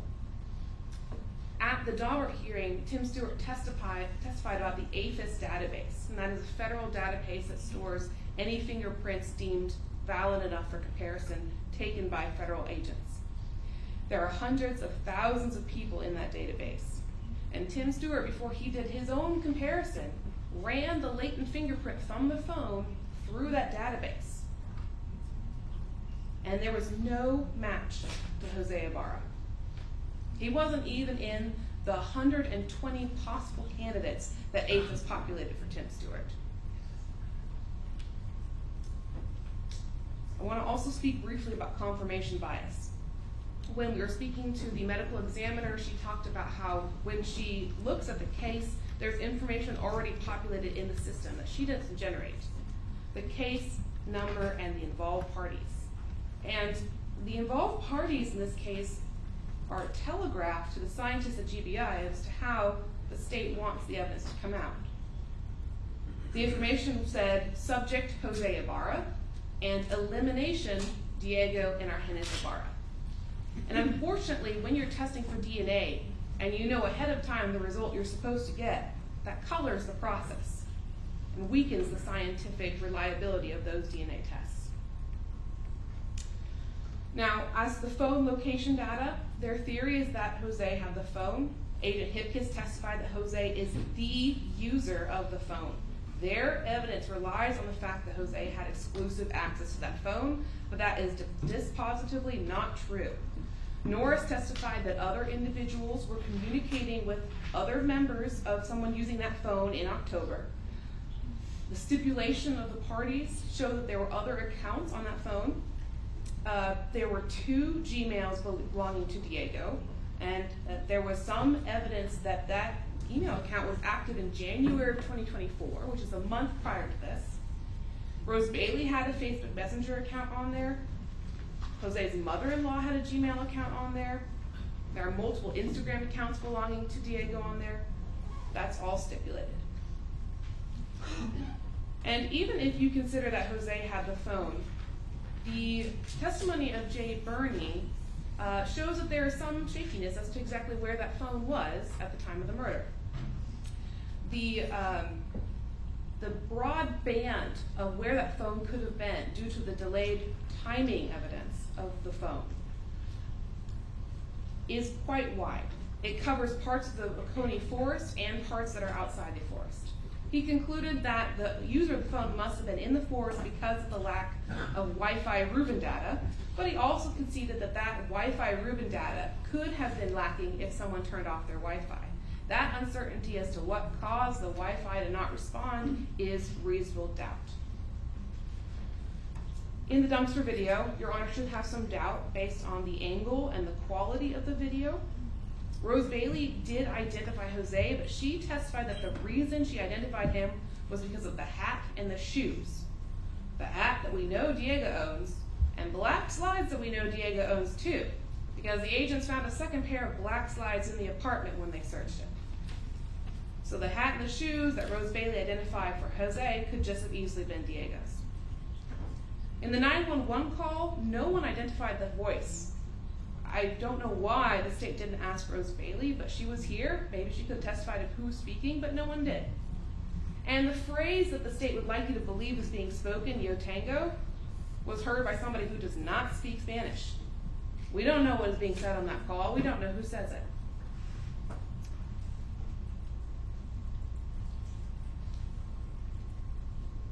There is an alternative theory in this case that makes sense of some of the discrepancies in the state's case.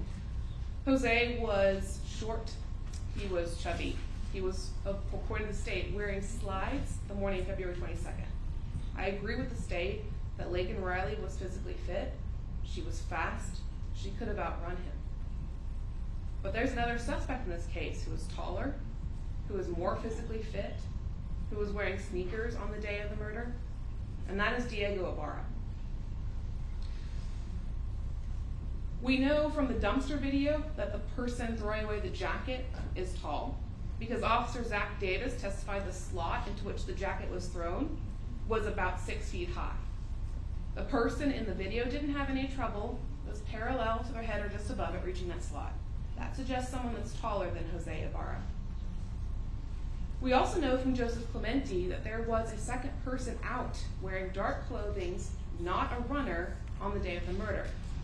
He testified that between 9:46 and 9:48, he saw somebody who was skinny, wearing dark clothing, wandering around the intramural fields, and was about 6'9" or taller. That description matches Diego to a T.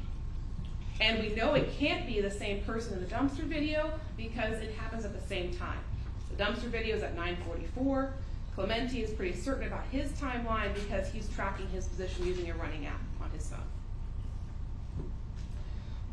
Other evidence that suggests Diego is the one who killed Laken Riley is, of course, that the fact he was wearing the hat with Laken Riley's blood on February 23rd.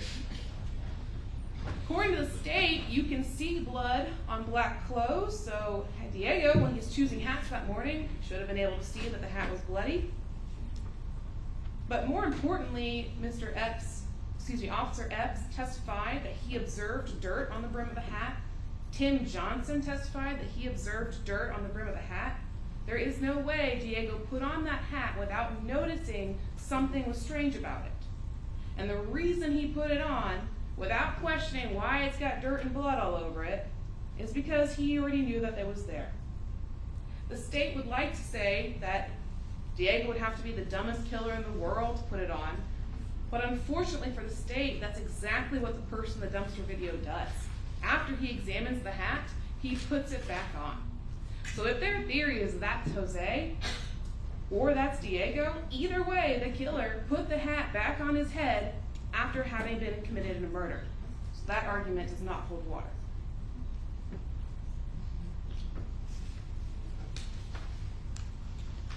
We know that Diego had 2 cloth gloves in his bags. Both of them were mismatched, meaning that, assuming that they each had a pair, there was a pair of gloves Diego owned that was never found.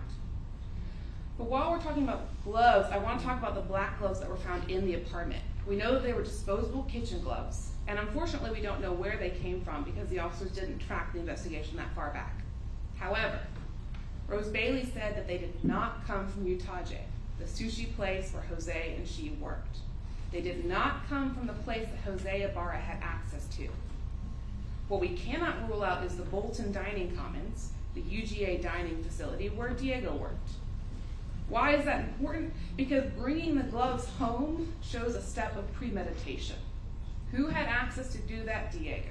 Why would he do that? Because he was planning to use the black gloves at some point. And speaking of gloves, why are there 3 of them found in the bushes?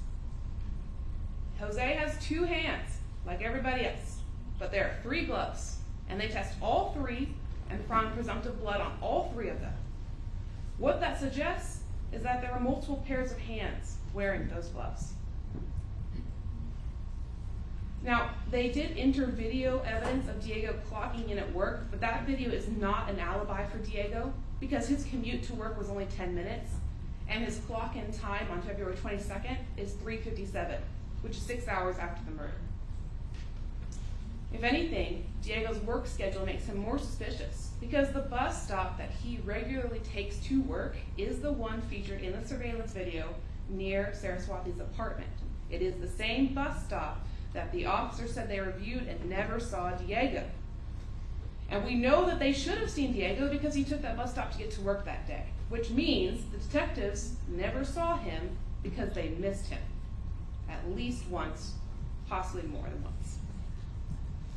We know that Diego's phone had no service, no location capabilities, and the agents testified that Jose's phone was a go-kart to Jose's race car. If Diego needed to use a phone with service, the phone that's already logged into his Facebook, Instagram, and Gmail, he would have taken Jose's.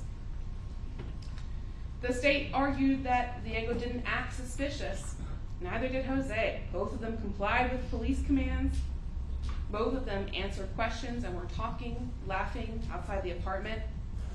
Officer Cyan testified that the vibe amongst all the roommates was relaxed. They were smoking cigarettes. You can't assume anything good from Diego's behavior on February 23rd that you can't also attribute to Jose. But it goes beyond the possibility that Diego was involved. Diego himself, multiple times, confirms it. First, by threatening Stephanie Slayton. Now, Ms. Slayton has no incentive to lie, and the state did a lot of work trying to make her look uncredible. And I like that the state is not about shaming females until they're testifying in a way that complicates their evidence. Because they tried to use her sexual relation with Diego to implicate her involvement. They've tried to shame her for celebrating her birthday. But the truth of the matter is she was scared and she came forward to the police anyway. She talked to them multiple times. She offered to let them download her phone, even though she was fearful of retaliation. Those are not the actions of someone who is making something up.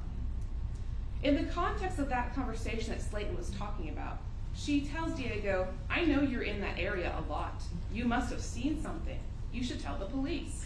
And that's when he said, if you tell them that, like I was in the area and I might know something, I will tell them that you did it and then I will kill you too.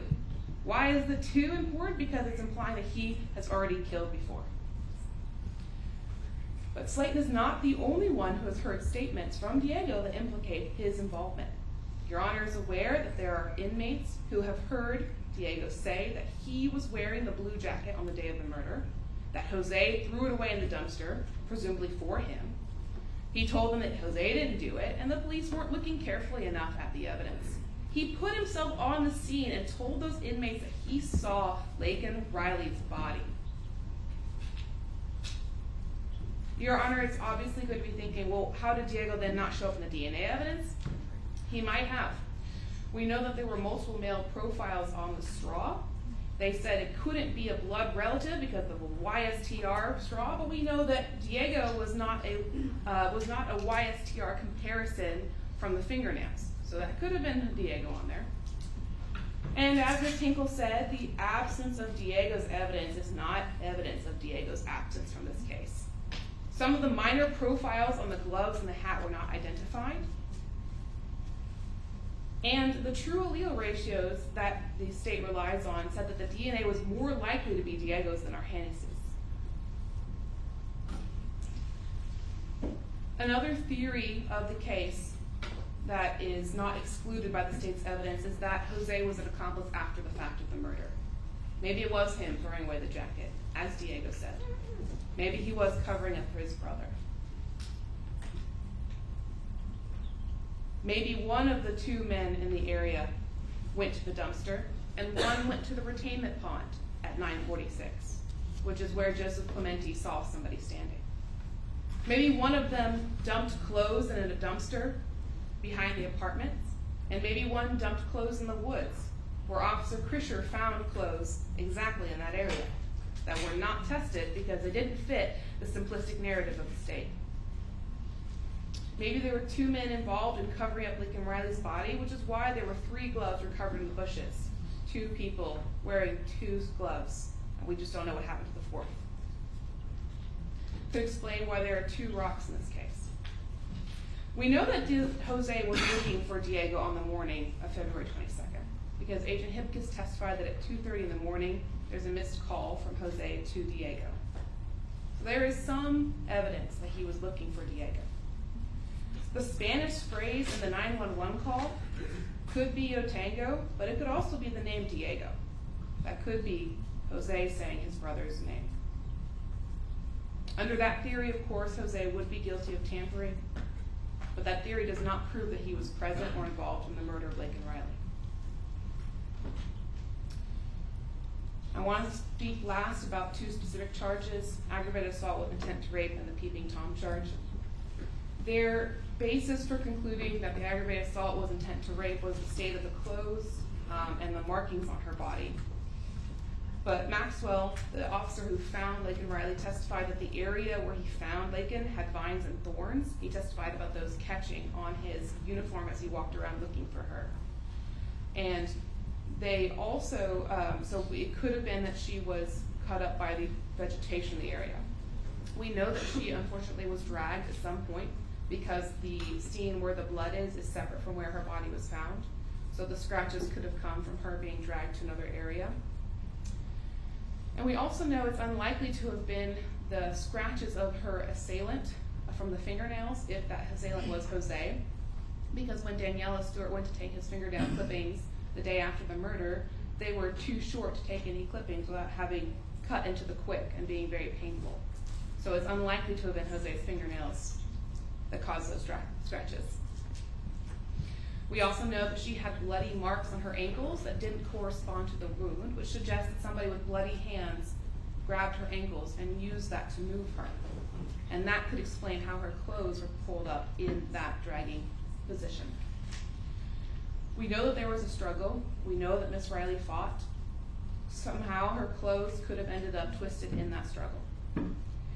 And lastly, the intent to rape is a very specific intent. It's not just an intent to sexually assault someone. It's not just an intent to look at someone. It's not just an intent to expose their breasts. It has to be the intent to commit the legal definition of rape. And in this case, there's no evidence of trauma, according to Dr. DeMarco, of anything like that having happened or even attempted to happen. As far as the peeping Tom, the only part of the evidence I wanted to highlight for Your Honor at this point is that when Ms. Saraswati identified someone looking into her apartment, she said she never saw any part of his face, only the rim of his hat. So I think there's reasonable doubt that someone was actually able to look in. It may have just been the hat that was visible to Ms. Saraswati. Just one moment, Your Honor.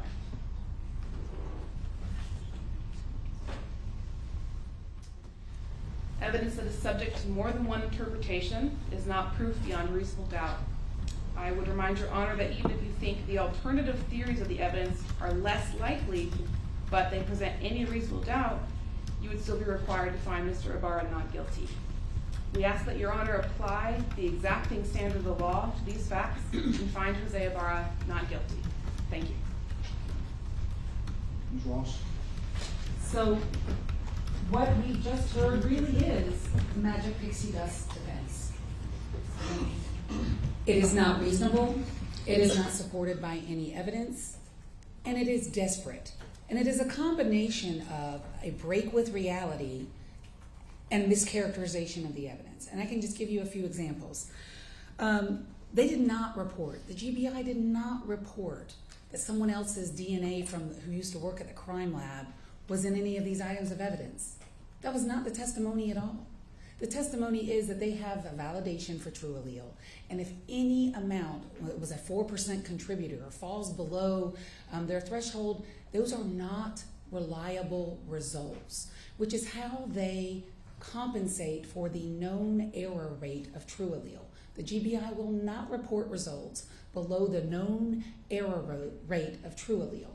Every single result in this case that is before Your Honor is reliable, reproducible, and validated. That's why they reported it. If it were not those things, they would not have reported it. And then let me give you another example of the desperation.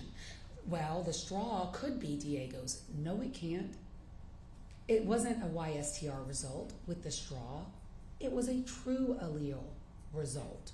And it was this defendant's DNA on the straw with a mixture of someone who the expert testified is not a male relative.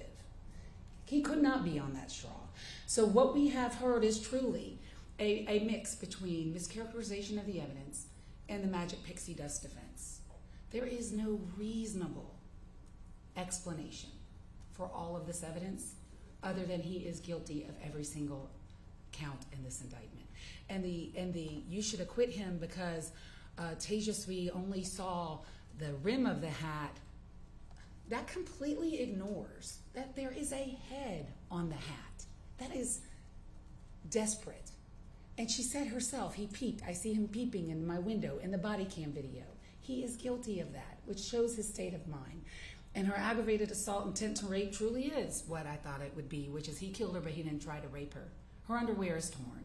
And I know Your Honor is an experienced jurist. There are multiple cases out there in the state of Georgia that disheveled clothing alone is enough to support a conviction for aggravated assault with intent to rape. But we have more than that because we have his motive 73 minutes before, and we have the evidence of her clothes going in two separate directions. So those are, as my old trial partner used to say, just ink in the water. That's just to distract the court. The defendants, our evidence isn't based upon him having exclusive access to the phone. We never said that. She said that. What we have said is he had the phone that day, and there is no evidence to contradict that testimony. In order for you to find him not guilty, you would have to ignore all the evidence. They're saying, don't believe the DNA, it's not reliable. Don't believe the fingerprints, it's not reliable.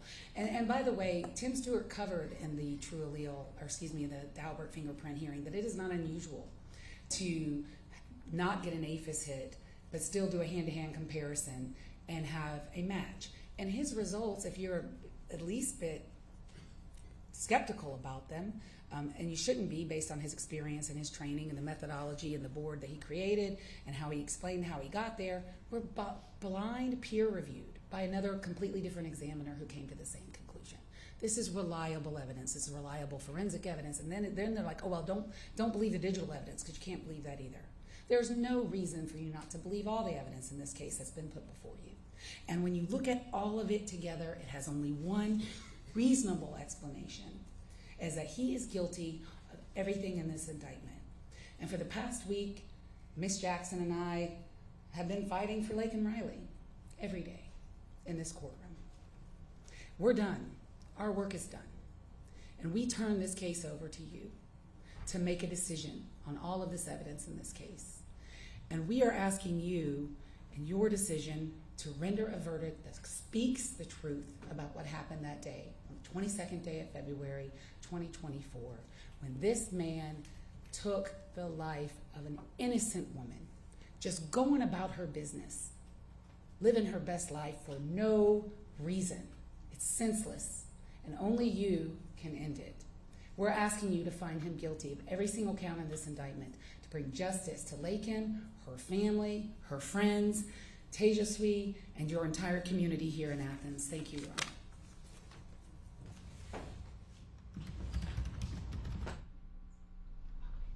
You all want to review the verdict form again. It's the same one you looked at yesterday, but you're welcome to look at it again.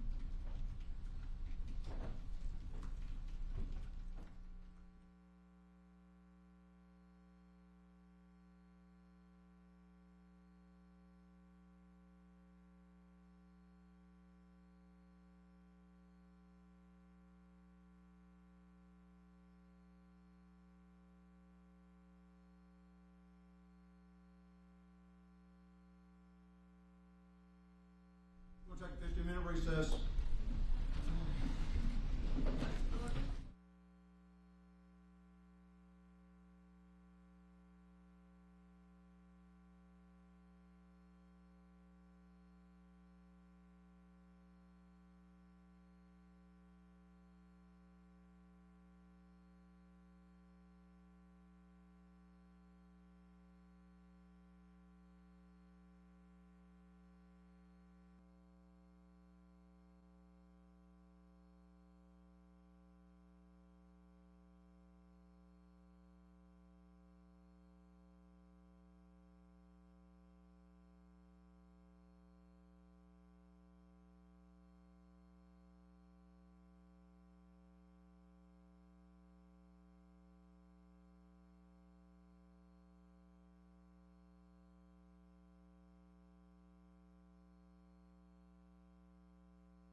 may proceed.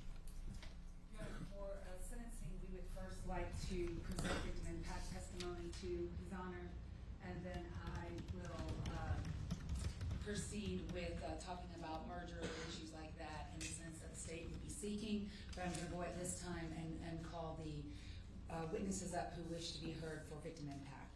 So first, I would like to call Allison Phillips, and why don't Allison, John, and Lauren come on up together, the three of you.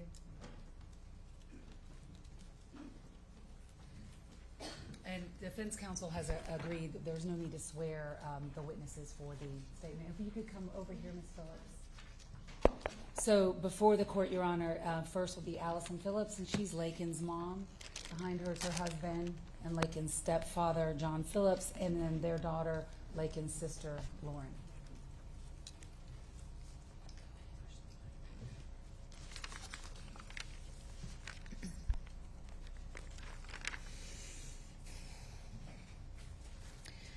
Your Honor, on February 22nd of 2024, our family and friends were given a life sentence without a chance of parole. Jose Ibarra took no pity on my scared,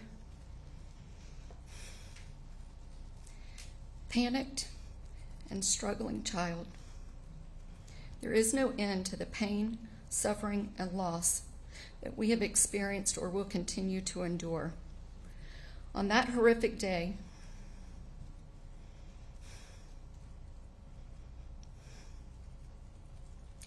my precious daughter was attacked, beaten, and shown no mercy. She fought for her life and dignity and to save herself from being brutally raped.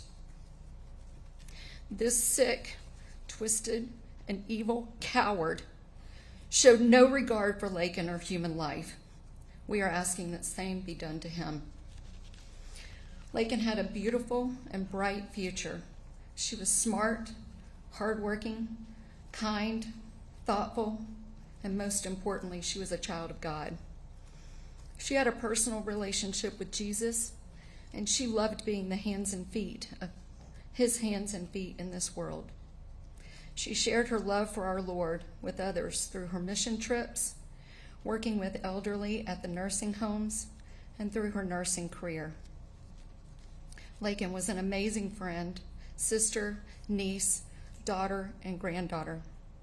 Anyone who knew her knew about her loving heart. Laken's life was not the only life taken on that day that Jose Ibarra attacked her. The life of her family and friends was taken too. None of us will ever be the same. This monster took away our chances to see Laken graduate from nursing school. He took away our ability to meet our future son-in-law. He destroyed our chances of meeting our grandchildren. And he took my best friend.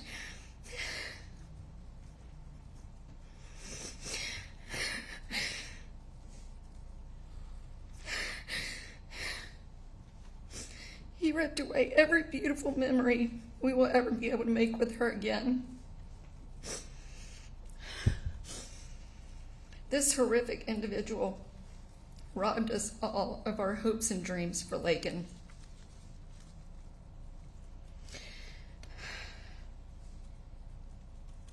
Your Honor, I'm asking you to please give Jose Ibarra the same thing he gave us when he made the choice to take Laken's life and destroy ours. He showed no mercy on Laken when she was begging for her life.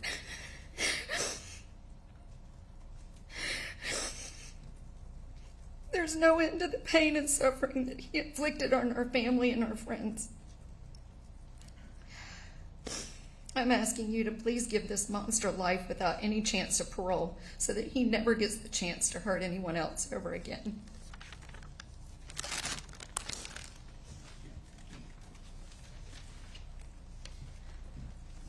This is John Phillips, Your Honor. I'd like to thank Your Honor for the opportunity to speak today. I truly appreciate it. I heard in the opening statements from the defense that the loss of a life that was apparently full of promise is tragic. I'm here today to let Your Honor and the entire world know that Laken's life was not apparently full of promise, but instead was abundantly and exceptionally full of promise, and was a shining beacon in the life of everyone that knew her, that ever came in contact with her. I'm so proud of Laken and the beautiful person she was. And while I could stand here and try to tell the world the things that made her such a wonderful person, as well as the many things we have all been robbed and deprived of, I think one of her last journal entries dated 12/17/23 says it best. So here we go. To my future husband. As silly as I feel writing this, my old small group leader once recommended it, so here I am. To my future husband, I want you to know that I'm thinking about you. I'm working every day to become the best wife I can be, by working through my current relationships to best prepare me for ours and our kids one day. I'm focusing on God and what He defines as a faithful Christian life, and so that I can best embody those characteristics. I pray that you know that it is with my full faith and trust in God that I know this relationship has been handcrafted by Him. I pray that we continue to glorify the Lord, prioritize Him in every aspect of our lives, and raise our family, our future family, to be God-fearing Christians as well. I pray God is the center of our relationship, as it is a gift from Him. I thank Him for you before I even know you. I can't wait to love you in the best way I know how for the rest of our lives. I pray you know and feel the importance of my love and hopes for our relationship. No matter what challenges we face, I pray that our trust in God and love for one another overrules the obstacle. May our relationship last forever. Your future wife, Laken. That, Your Honor, was our beautiful Laken. That, Your Honor, is just a glimpse of what was tragically and brutally taken from her and us that day. The best daughter, sister, granddaughter, friend, and overall person that you could ever hope to meet. While it's true that none of our lives will ever be the same, we refuse to let this person rob Laken of the hope she gave to her family, loved ones, friends, and the world as a whole. We will proudly carry this hope on in her name in the days ahead and for the rest of our lives, because together we can all keep hope alive. So today, I plead with this court to protect the world from this truly evil person by sentencing him to prison for life without the possibility of parole for any reason, so that he can never have the opportunity to do this to anyone else ever again. Thank you, Your Honor. Next, Your Honor, is Lauren Phillips. Your Honor, I wish I could truly put into words how much the tragedy that occurred on February 22nd, 2024 has affected me, but I don't think I'll ever be able to do so. With that being said, I'm going to attempt with the best of my ability to do that for you today. My name is Lauren Phillips, and I have the amazing privilege of living with Laken Riley as my older sister. Laken was and will forever be my most favorite person. She was my biggest role model, and I looked up to her in every way. She brought the joy that I needed into my life and never failed to make me laugh. There was absolutely nothing that I wouldn't do for Laken, and nothing that she wouldn't do for me.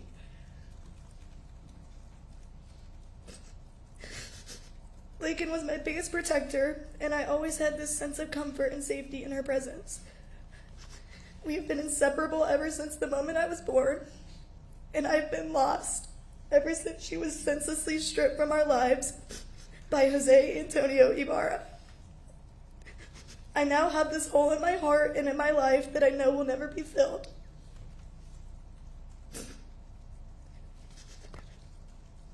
I had to walk the stage of my high school graduation without my biggest supporter and cheerleader in the crowd. I had to finish my senior year of high school, which most would say is the happiest and most surreal part of your life. It was simply the opposite for me.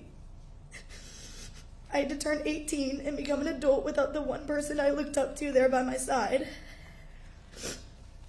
I had to get accepted into my dream school, the University of Georgia, without my sister telling me how proud of me she is, and finally getting to live in the same town together again.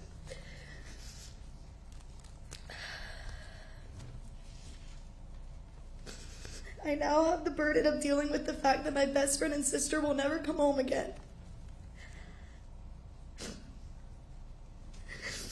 She'll never send me another daily good morning text, funny TikTok, or silly Snapchat. The true sense of joy I felt when she would randomly surprise me will never happen again. I will never get to hear her infectious laugh or see her light of a smile ever again. I now get to explain to people when they ask me if I have a sibling that I no longer have one, and not just because she passed away, but because she got brutally attacked and murdered. I cannot walk around my own college campus because I am terrified of people like Jose Ibarra. My parents will never be the same after losing their daughter in this tragic way. Seeing their heartbreak is excruciating. We were once a happy family of 4, and now there is an evident hole where her presence is forever felt. We're a broken family of 3, struggling to find out how to live this life through the silence and emptiness that her absence has left behind. The joy that she brought to our home has been completely replaced with grief, and we are just left holding the pieces of a life that will never feel whole again. She will not get to be at my wedding and next to me as my maid of honor. I get to deal with explaining to my future children what happened to their Aunt Laken and why they won't ever be able to get to feel her love or be spoiled by her. All of these experiences were and will be stripped of me against my will, and I now live in a constant state of fear, anger, and sadness. I think about how my sister saw exactly what was coming and had no way of preventing it. I think about how scared she must have been and how that man is the only one to truly witness that scene. I'm not sure why he did this to my Laken, and I know I will never understand. I've waited for him to have a reason, but as the details of this case have unfolded, I realize I'll never get any peace or closure. What Jose Ibarra did to my sister is almost unbearable to listen to. I am completely disgusted having to even look and be in the same room as him. That predator is inhumane and is the epitome of evil. I have no doubt in my mind that the monster sitting in this room with us today is the same monster that encountered my precious sister on February 22nd, 2024, where he proceeded to attack, assault, beat, murder, and attempt to rape her. Jose Antonio Ibarra has completely and utterly ruined my life, and I can only hope and pray that he receives a sentence that ruins his. Thank you.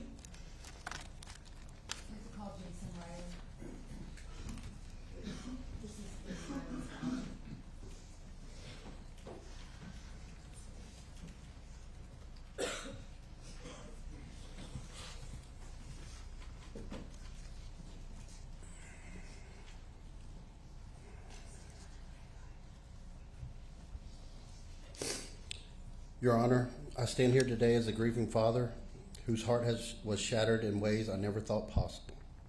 My daughter, Laken Riley, was not just our child. She was the light of my life, the person who brought joy to every room she entered. And now that light has been extinguished forever, taken from us in the most senseless and violent way imaginable. The pain I feel is unexplainable. Every day I am reminded that my daughter is gone. I will never hear her laugh again, never see her smile, never hold her hand or feel her hug. She was taken from us, from her family, from her friends, from her future. Our world has been torn apart, and no matter what happens here today, nothing will ever bring her back. I am haunted by the thought of the fear she must have felt in those final moments, and it breaks my heart knowing that she suffered. I have to live with the fact that I could not protect her when she needed me the most. The pain of not being there, of not being able to stop what happened to her, is something I will never escape. My daughter had so many dreams, so many hopes for the future. She had worked so hard to become a nurse, to work with children and spread the love of God. She was a loving, kind, and intelligent young woman. She had so much to offer the world, and her life was taken from her far too soon. I will never get to see her achieve those dreams. The void that has been left is unmeasurable. The impact of her loss on our family is immeasurable. As a father, I am forever burdened with the pain of losing my child. I will spend the rest of my life trying to navigate this grief, trying to make sense of the world that took my daughter from our family. But I will never forget her. I will keep her memory alive, and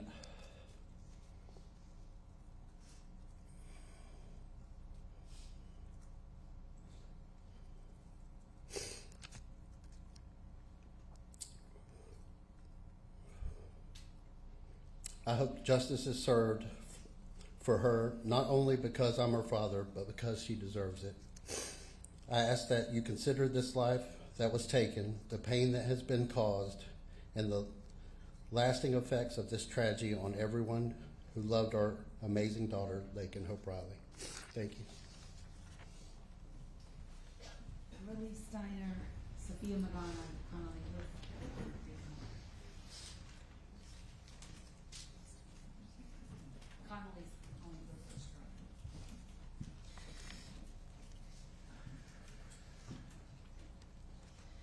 Good afternoon.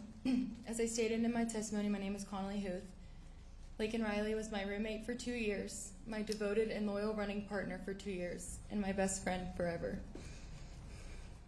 I stand before you looking at you through eyes that have seen, ears that have heard, and a heart that has felt emotions no body, and especially no 22-year-old, should have to.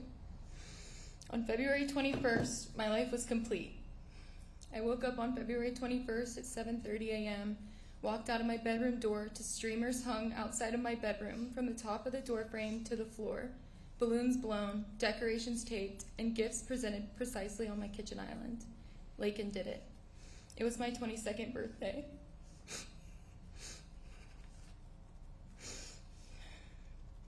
She had a 5 a.m. nursing clinical, yet she woke up at 4:30 a.m. to make me feel loved and appreciated, because that is who Laken Riley was. I went to dinner that night with my roommates and my family, and ended the night with my roommates, and especially Laken, showering me with love. It is clear and evident that this defendant, Jose Ibarra, has never felt this type of love and appreciation. I've been impacted by this brutal cowardice and preventable tragedy in every way, shape, and form. I no longer have a best friend that I relay every thought or worry to. I no longer run every day. I lost my partner, and I lost the joy of what running was before Laken was taken from us. I cannot imagine running when I constantly am looking over my shoulder in public, wondering if I am next. I live with excruciating guilt every day that I was not accompanying Laken on this run, and that it was her and not me. And I hope and pray that it will never happen again to anyone. Along with this, the crime that this monster committed ruined one of the most special places in our friendship. Lake Herrick was Laken and I's safe space. We loved to go on running adventures throughout the park together. We had a code called dock time. Dock time consisted of either ending our runs or taking a calming walk to the dock at Lake Herrick. Here we would sit in silence, play music, or talk while sitting on the dock, simply enjoying each other's presence. All it took was a text saying, "I need doc time," and we were on the way to debrief whatever we needed to discuss. Now, when I think of this beautiful spot, I think of the terror and horror my sweet best friend had to endure at the hands of this monster. I think of all the things I have to do now to remember Laken. At times, I forget how she laughs or how she sounds, and I have to resort to looking through my camera roll of hundreds of videos I have. Videos where I talk to my future kids and introduce them to their Aunt Laken in college. To talk to my friend, I have to drive 20 minutes to her grave and sit and talk to her with no response, screaming at the sky. When I want to remember her, I have to go to my closet and pull out her clothes I was given and smell them to remember how she smelled. As I stand up here today, I am wearing one of Laken's shirts. This shirt has sat in my closet for months, not because I'm saving it for an occasion, but because I cannot afford to not remember these things like this about her. I sit in therapy week after week trying to heal February 22nd and life after. When I hear emergency vehicle sirens, I am triggered. I sat that day and watched dozens of emergency personnel drive by as I sat helpless. My roommates and I had to draw our own conclusions that the pinnacle of our house was no longer here when we watched a coroner drive by us after sitting at the fields for 2 hours with no answers. Our fears were confirmed when we received a university-wide email that alerted students, faculty, and staff that a female was deceased. I lost faith in humanity the day that my kind, selfless, beautiful, smart, loving, and perfect best friend left this earth. I will never understand why it had to happen in the first place, but more importantly, why out of all people it had to be her. The world lost a girl who would take the clothes off her back for her family, friends, and even strangers, who studied and devoted her life to Christ and nursing so she could save lives and make a difference in this world. Laken cannot be replaced. If you had the ability to bring her back out of all this, I would give up every earthly possession I have to see her infectious smile, hear her contagious laugh, and her infamous "love you, girl," and I would hug her neck, but you cannot. Laken made this world, and more specifically my world, better. My first 2 years of college, when I did not know Laken, I went home all the time. My last 2 years of college, you had to drag me home. That was because Laken was my person. So, Your Honor, I wish to proclaim the maximum sentence for the defendant, as I will never be the same, her loving, beautiful family will never be the same, and this world will never be the same. I hope this sentencing sets a precedent, so it stops with Laken and fails to happen to anyone again. Laken was a hero and a warrior, she died a hero and a warrior, and she is a hero and warrior to all of us.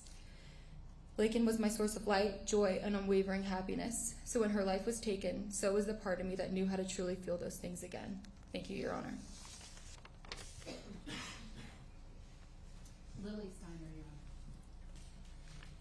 Your Honor, my name is Lily Steiner, and as mentioned in my testimony, I was one of Laken's roommates, friends, and family. On the day of February 22nd, 2024, Laken Riley was taken by Jose Ibarra from her family, her roommates, her friends, her sorority sisters, her classmates, her future children, her future husband, and her future patients. This trial focused on the death of Laken, which has overshadowed the life that she lived, the life that was stolen from this community. Laken was the most driven student with the biggest heart of anyone I think I ever will meet. As roommates, we got to spend a whole lot of time together. We had our family dinners that were strictly chili. We watched Dancing with the Stars every Tuesday. We had almost daily Starbucks runs, which I hoped to do that morning when I checked her location around the time she took her final breaths. We'd often get to a point at least once a week where we'd get emotional, thinking about what life is going to be like once we graduated. Laken held a place in all of our imaginary futures. Now Sophia, Connolly, and I graduated in May, required to move on with our lives, while Laken can't.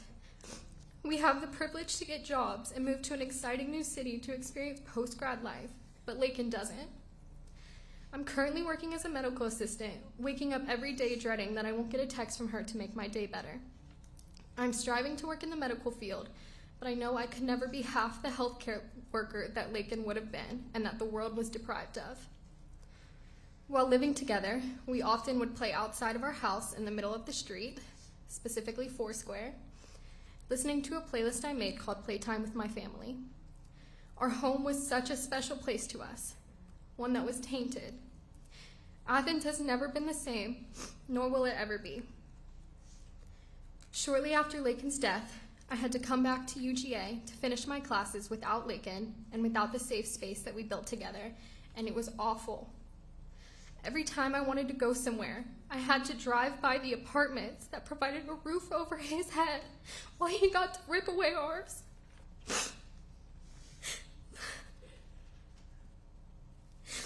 Life without Laken has been so dull, and having to learn how to navigate time without her through grief, anger, and fear has been beyond difficult. So many people are lost without her. Laken made her short time on earth so significant that she managed to impact those who she never even met. Laken left a colossal legacy to everyone she touched, and I have zero doubt that she is still not finished building it. And that is something Jose Ibarra will never be able to take away. I hope to never say his name again, but to shout Laken's every chance I get. I kindly ask your honor that you help us all in our long healing journey by allotting the maximum sentence for Jose that unfortunately still won't make up for the beautiful life taken.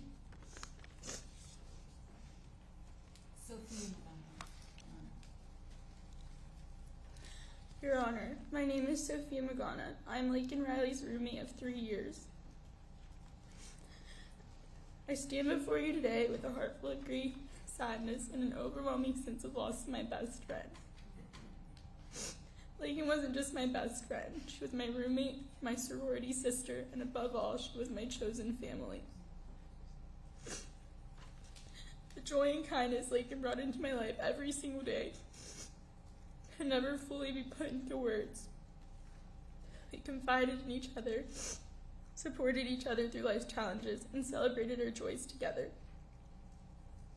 The loss of my best friend has shattered my world in ways I never thought possible. I never imagined that I'd have to navigate life without her by my side. Every day, her friends, family, and loved ones carry the weight of her absence, a weight that is heavy and unrelenting. Laken was my fearless other half.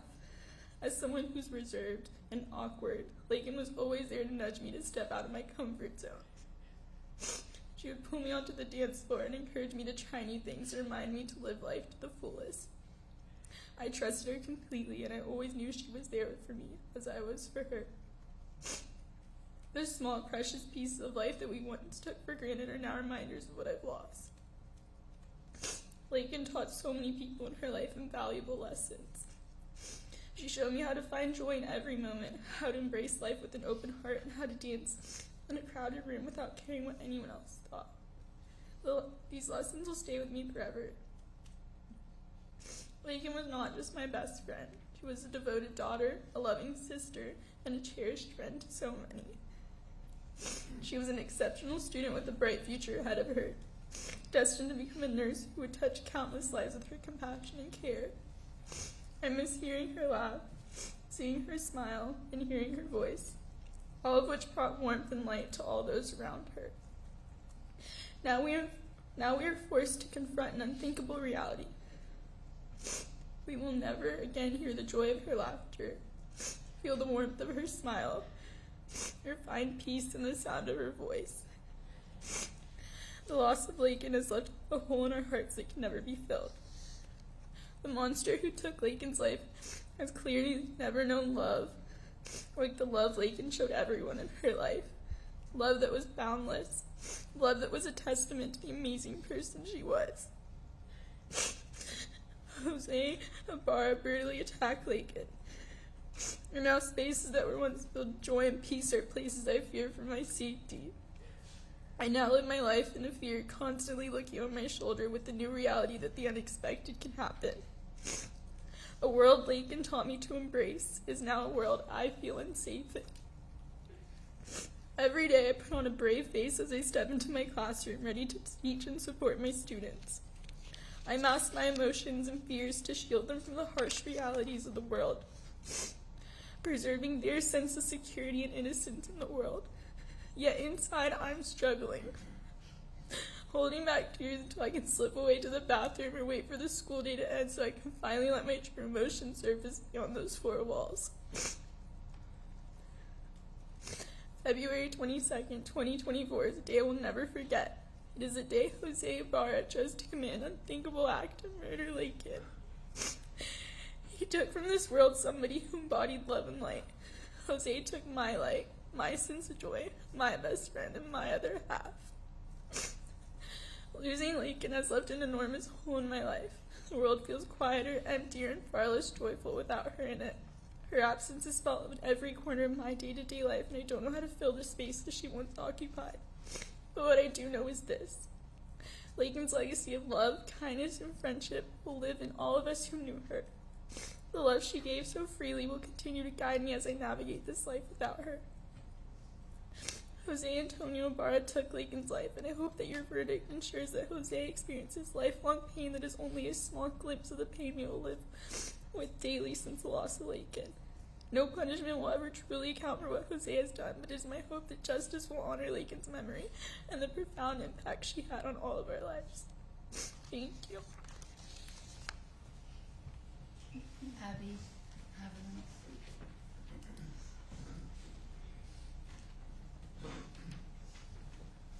This is Abby Haveland.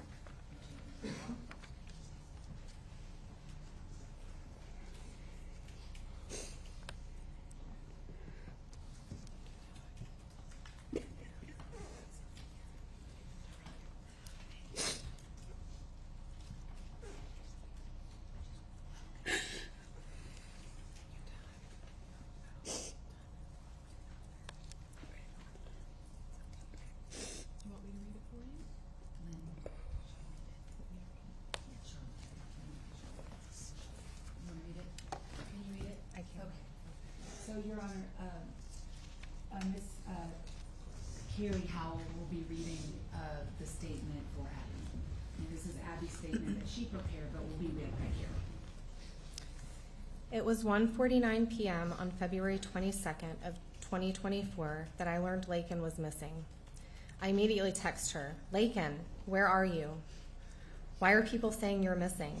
Just minutes after 2:17 p.m., a campus email came out confirming my worst nightmare. Laken had been found unconscious and not breathing. Laken, the girl I met in middle school and became best friends with our freshman year of high school.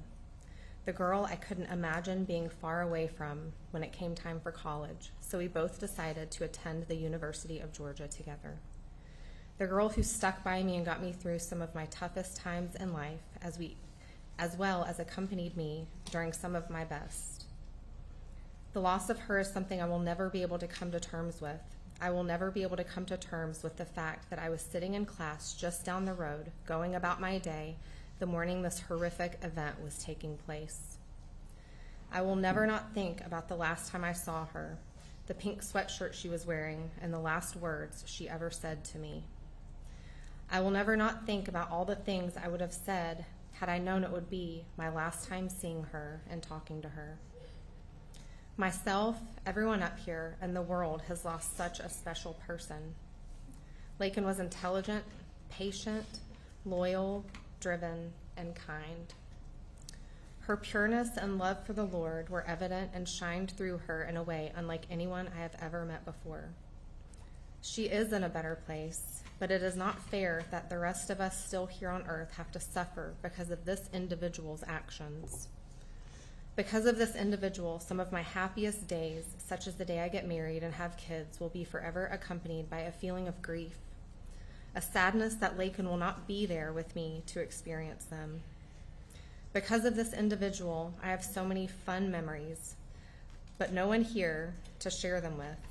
Because of this individual, I will be searching for the rest of my life for a friendship like the one I shared with Laken, but I know I will never find one because ours was simply unreplicable. I am here today to support Laken. I hope to provide only a fraction of the support she continuously gave me during her time here on earth. I miss her desperately and long for the day I get to see her again. Since February 22nd of 2024, I will forever be changed.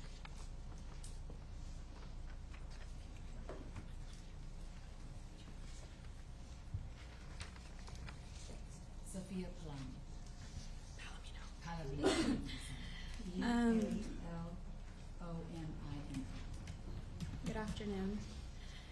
February 22nd, 2022 changed my life forever.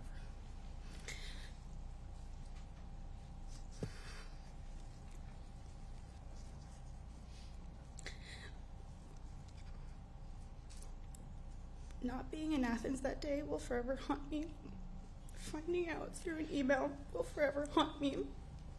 And seeing this posted all over social media will forever haunt me. Laken Riley was my best friend, the person I told everything to, and the person I trusted with anything. The pain of the last 9 months has been indescribable. If you would have asked me a year ago where I thought I'd be and what I would do in 2024, I'd tell you I'd be finishing up my second to last semester of college with Laken as my roommate as she finishes nursing school. I'd tell you we spent St. Patrick's Day together in Savannah, and I'd tell you we went on that trip we planned to New York. I'd tell you she finally got me into running, and she would train me for the Av half this year. I'd tell you many things, and many of our plans, but instead I get to tell you how different my year was. I get to tell you that I can't do anything by myself anymore, even in broad daylight. I get to tell you that a town I used to love being in just fills me with dread. That everywhere I go just reminds me of places we used to hang out and go on walks to. I tell you that I can't go past her old house and haven't been able to return to the IM field since. I tell you the weight of emptiness I feel when I still go to text her sometimes. This is now something I have to live with for the rest of my life, knowing her life was taken too soon and things I was looking forward to will never happen. Being at each other's weddings, graduating together, and seeing each other's start our careers. This wasn't just a life that was taken, it was a future stolen. It's difficult living with knowing that nothing and nobody will ever fill the hole that's been left in her absence. I will never get to experience her famous belly laugh again, her comforting presence, or her cheering me on as we go through life. So many what-ifs play in my head over and over. If just one more thing maybe would have changed her path that day. But instead, my reality is that she is not here. And that because of what this animal did, we have sat here all week hearing every fraction of evidence and reliving the worst days of our life on repeat. I know nothing will bring her back, even though I so badly wish it would. But justice would bring comfort to us all. No one who can take away such a light and sweet soul deserves to walk free ever again. The death of my best friend has changed my life forever. Carrie Howell. Hi, Your Honor. I've started this over and over and over.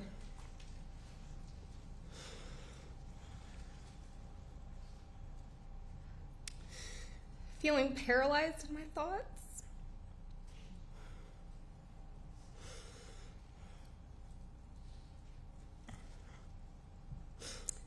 With overwhelming emotions, not knowing which direction to go, because there's so much that can be said today. Everyone has spoken so beautifully over her, and I had the privilege of getting to speak about her at her celebration of life and getting to talk about all of the beautiful and wonderful things about her. My name is Carrie Howell, and my husband Matt and I have had the blessing of calling Laken and Lauren's parents, John and Allison Phillips, our best friends. John and Matt met in college, where they were roommates and fraternity brothers, and they formed a bond as friends that grew into a true brotherhood. This brotherhood between them extended to connect our families together in the same exact way. It is a friendship that runs deep and loves big. Our families and children have grown up together and had many adventures and vacations together over the last 20 plus years. We have had the privilege and joy of watching Laken and Lauren grow up. 272 days ago, on the morning of February 22nd, 2024, our lives were forever changed in a way none of us could have ever imagined.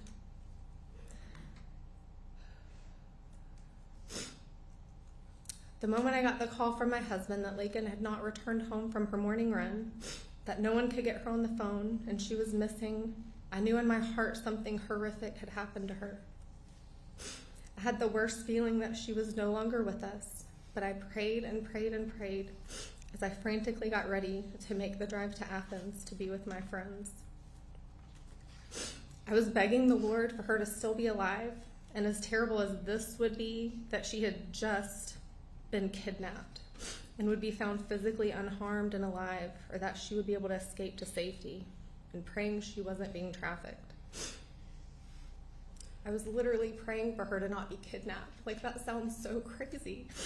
But that just at the time seemed better than the alternative.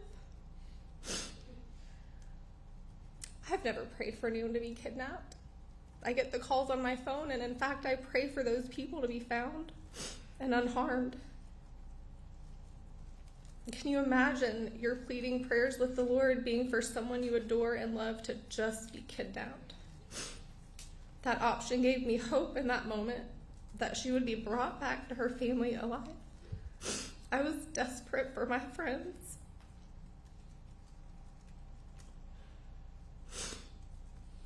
This nightmare spiraled out of control when I received another call from my husband while he was on the road, or while I was on the road to Athens.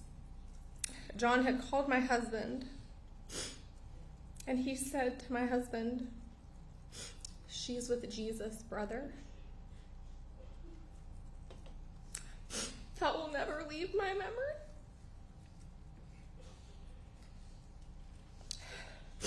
As my oldest daughter and I sat in traffic on our way to Athens, time seemed to have stopped in that moment. Yet, as we are here 272 days later, time has continued. It has continued in ebbs and flows of every emotion you can experience. Time has stood still in utter disbelief that this precious human is gone, while day-to-day life continues on. This was an act of pure evil at the hands of Jose Ibarra. He willfully chose to prey on innocent young women on the morning of February 22nd, with Laken Riley being the young woman he would succeed in torturing in the most excruciating and brutal way, while she fought not only for her life, but for her dignity. He must have believed that she was there for his taking, that he was entitled to whatever sick, perverted urges and desires he had that morning. Not one person on this planet has even one right to take what they want from a person simply because they want it. Yet Jose did that. Because of his evil actions, we are all being forced to learn how to navigate life with the stark, harsh reality of Laken no longer being here. Her amazing friends have been robbed of the beautiful gift of lifelong friendships and doing life together with their future husbands and children, the way my family and the Phillips family have been blessed to do all of these years. Her grandparents and aunts and uncles and cousins feel the absence of her presence constantly and have been robbed of the continued blessing of her being a bright light in their family.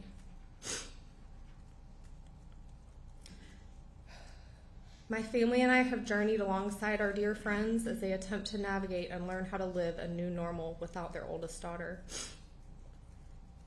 I've gotten to know my best friend's face in a new way, a way I would give back if I could make returns on the most devastating circumstances life can hold. I look at her and I know when a situation is too much. I know when a comment is too much. I know when to be silent and when she needs encouragement. This year is showing on all of our faces, like the harshness of cold winter days, that there seems to be no end in sight. But we will keep fighting because we refuse to allow Jose Ibarra to take anything else from us, and we serve a good and mighty God.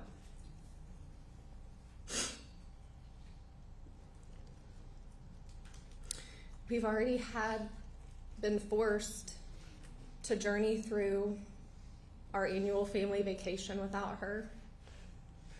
Family get-togethers, fun events. And the absence of her presence is so deafening. I mean, sure, we still laugh and we're still living. We're still here. So we have to keep living, and we're going to honor her with everything that we have. And we're just going to keep trusting in the Lord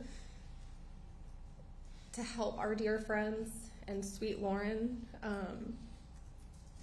with all of the things that they're now not going to experience with their daughter. No parent should have to say goodbye to their daughter in this manner. The loss of a child is devastating no matter what the circumstances are. But when it's something like this where evil intentionally goes out to harm somebody, there's no words for it. And so today I stand before you with her friends and family, and we ask you, Your Honor, to bring earthly justice for our precious Laken and for all of us who love her so very much.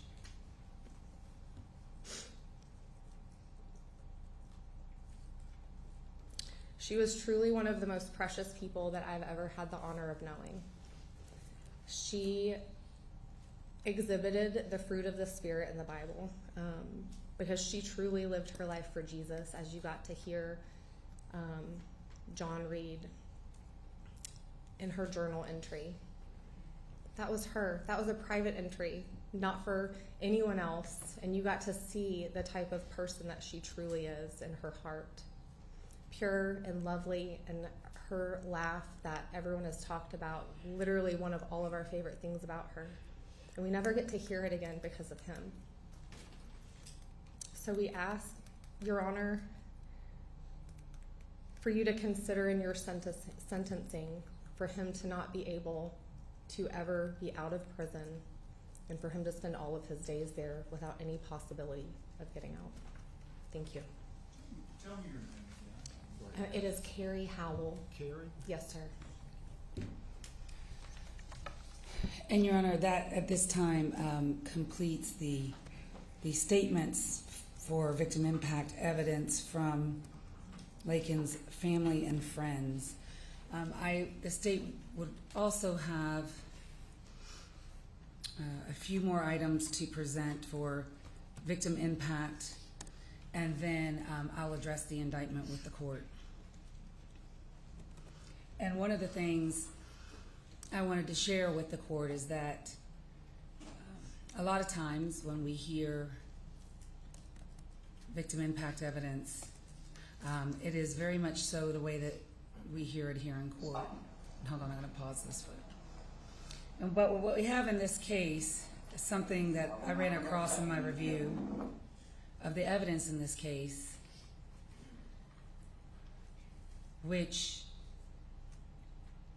is really 1 minute of when or where this court will be able to get the true impact of what the murder of Laken Riley did to her family and the impact of his actions on her family. Because what the investigators did in this case is, as you know, they were all wearing body cam videos, and there's hundreds of hours of it in here. And there is one moment where, and I'm just going to play 1 minute of it, just 1 minute of the horror that this family has gone through in the last 9 months and what they're going to continue to go through for the rest of their lives. And it is the moment that they learned that their daughter was dead. And in this video clip that I'm showing, which I've marked as states 333, at the top right corner, it's at 1950, you'll see a black truck.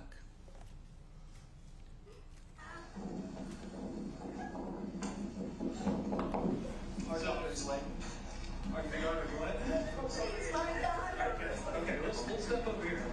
Come on, let's go. Come over here, all right? Come on,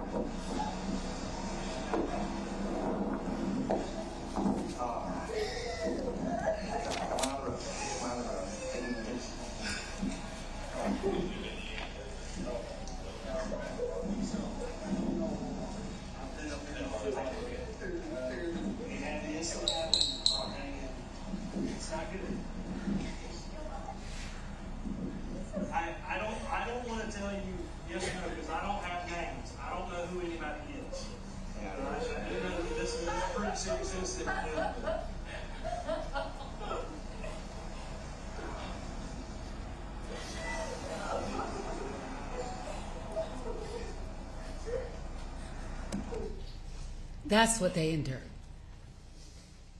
And that's how it was on that day when they came here to look for their daughter. And what it took away, you heard from her friends and family, and some of the things that you even heard in the trial. You got a little peek, just a little peek, about the personality of Laken Riley. For example, in Lily's 911 call, one of the things she says is, Laken never misses class. Never misses class. That's the kind of person she was.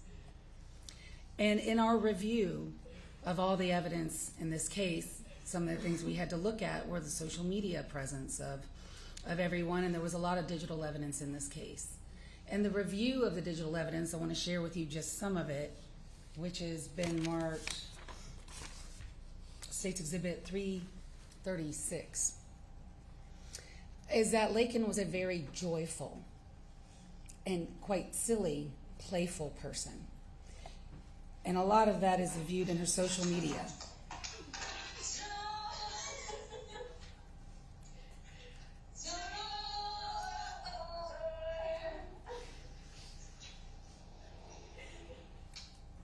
And the Ring doorbell. Running.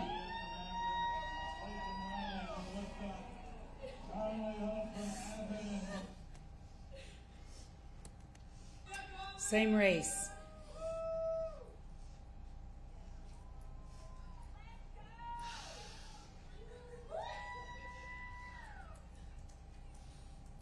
And these are just little snippets that we saw in the investigation that we thought would be important to share with the court, that shows not only the type of person that she was, that you just heard from her friends and family, but the true impact that her murder had on her parents.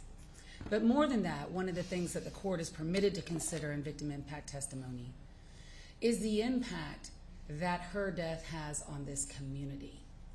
And in that regard, the investigative team has spent a great deal of time out there at the crime scene, Lake Herrick, all of those trails, and looking for things, measuring things, just going about the daily jobs of homicide investigators and homicide prosecutors. And one thing that we noticed that's still there is State's 335.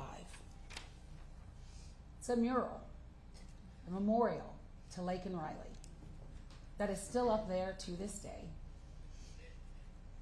that shows the impact of her death on this community.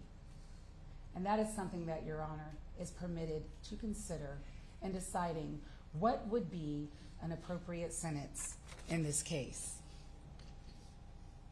And everyone is correct, and I'm sure we'll hear it. You know, whatever you do, Judge, you can't bring her back, and it's horrible. But what you can do is give comfort with your sentence. And what you can do and what you are permitted to do, and what I urge this court to do, and what the law permits this court to do, is to exercise your discretion and your judgment in a way that brings comfort to this community, and in a way that a sentence which appropriately reflects the harm that was done in this case. And a sentence of life without the possibility of parole would bring comfort to this community. And no matter what your sentence is today, and it will be litigated from here to 40 years from now, there is at least one person in this courtroom who will inherit it, and that is Lauren Phillips. That is Laken's younger sister. And she should never, first of all, she's growing up without her sister. She's going to have to deal with elderly parents alone. Her children won't have an aunt. She is an only child. And she should not have to worry 30 years from now, 40 years from now, if he comes up for parole, should he might get out. She should never have to worry about that. And your sentence can ensure that she will not have to worry about that. And so in looking at the indictment in this case, count 1, the offense of malice murder, which this defendant has been found guilty of, in this particular case carries a maximum sentence of life imprisonment without the possibility of parole. It carries a minimum sentence of life imprisonment with the possibility of parole. The state is requesting that you sentence this defendant to life imprisonment without the possibility of parole, not only due to the victim impact testimony, but also because if you read the indictment, which you have obviously, and you're familiar with the facts of the case because you've heard the case, there are several statutory aggravators in this case that separates this case from a regular murder case. And yes, there is malice murder, and all malice murder is bad. I'm not saying there's a malice murder that isn't bad, but there are some malice murders which are more aggravated than others, and this is one of them. Kidnapping with bodily injury, which is the felony murder in count 2, which by the way would be vacated as a matter of law, but not the kidnapping itself, which is count 5. But kidnapping with bodily injury is an aggravating statutory factor under our sentencing scheme in the state of Georgia. It makes malice murder worse than regular murder. And for that reason alone, you should sentence this defendant to life without the possibility of parole. Aggravated battery, which is also in this indictment and which is also the facts and it's also something he's been convicted of, is also a statutory aggravator under our statutory scheme, which makes this murder different and worse than a regular malice murder. So there are aggravating circumstances, which you have already heard, which I will not repeat to you, but that are not only recognized by the facts, but are recognized by our statutory sentencing scheme. So going down the rest of the indictment, felony murder count 2 is vacated as a matter of law. Felony murder count 3 would be vacated as a matter of law. Felony murder count 4 would be vacated as a matter of law. On count 5, kidnapping with bodily injury, the state is asking you to sentence this defendant to a sentence of life imprisonment with the possibility of parole, which is the maximum for that count. And we are going to ask that you run that consecutive to count 1, a sentence of life imprisonment without the possibility of parole for the malice murder. Count 6 is aggravated assault with intent to rape. It does not merge. In fact, it is a separate crime under these circumstances. The penalty for that is 1 to 20 years in prison. The state would be asking you to sentence this defendant to 20 years to serve in prison. Count 7 of the indictment, the aggravated battery, would merge as a matter of law into count 1, so we would not request a sentence on that count. Count 8, obstruction or hindering a person making an emergency telephone call, is a misdemeanor.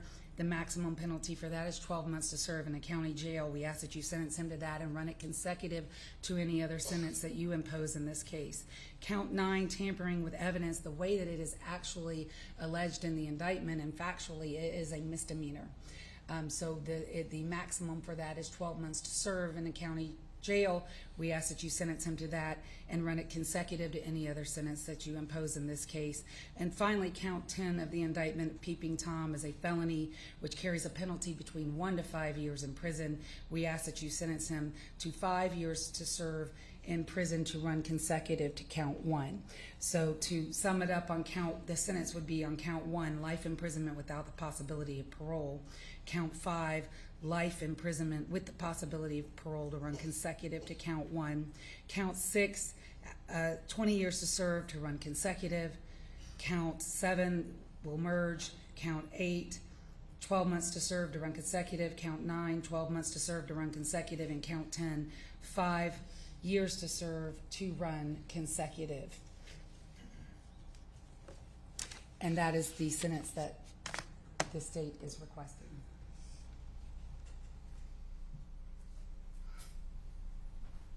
Mr. Donnelly.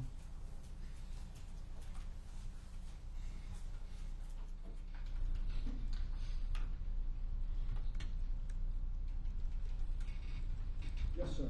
Thank you. So obviously the court is aware that on count 1, there's really only 2 options before the court. It's an automatic life sentence. The only option is whether the court can indicate that it should be without the possibility of future parole. We're asking the court to not impose that. The life without parole. Because getting a life sentence is automatic. There's certainly no guarantee of parole, and would be uncertain, and it would be many decades in the future. And we do not oppose the state's recommendation that the life sentence, which is also mandatory on count 5, be made consecutive. We certainly, just to state the obvious, trust that the court will not consider for sentencing purposes the fact that Mr. Ibarra had a trial.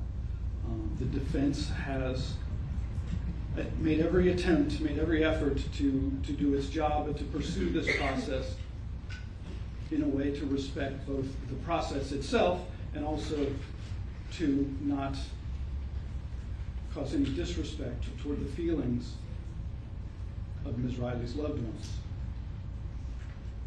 And if anything like that has happened, it certainly was not intended. And the defense is not immune to the sensitivity of this case. Again, to not only her loved ones, but to the greater community.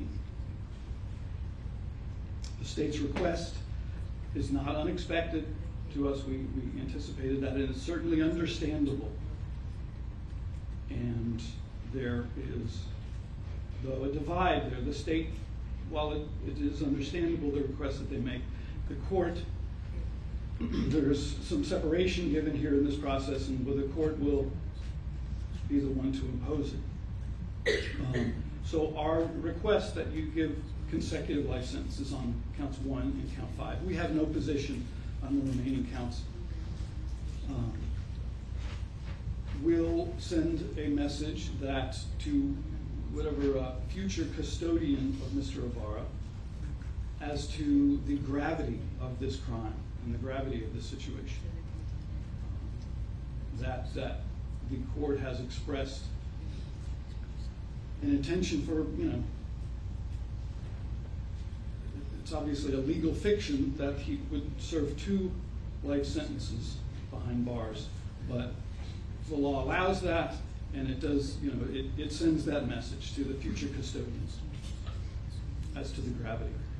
But the withholding of the life without parole aspect of count 1 would at least give Mr. Ibarra the sliver of incentive to reflect and conduct himself with some recognition of that reflection. The state agency and the staff of that agency, who will be tasked with supervising his custody, will have the opportunity to monitor him closely for, again, many years, many decades into the future. And it's impossible to know the future, obviously. But by imposing life sentences without removing the future custodians to the ability to do their job is our request at this time. And we also would point out that given his status with, there is an immigration hold, that were he ever in the future to be released, it would only to be deported. And that's all I have. We leave it in the discretion of the court. Thank you.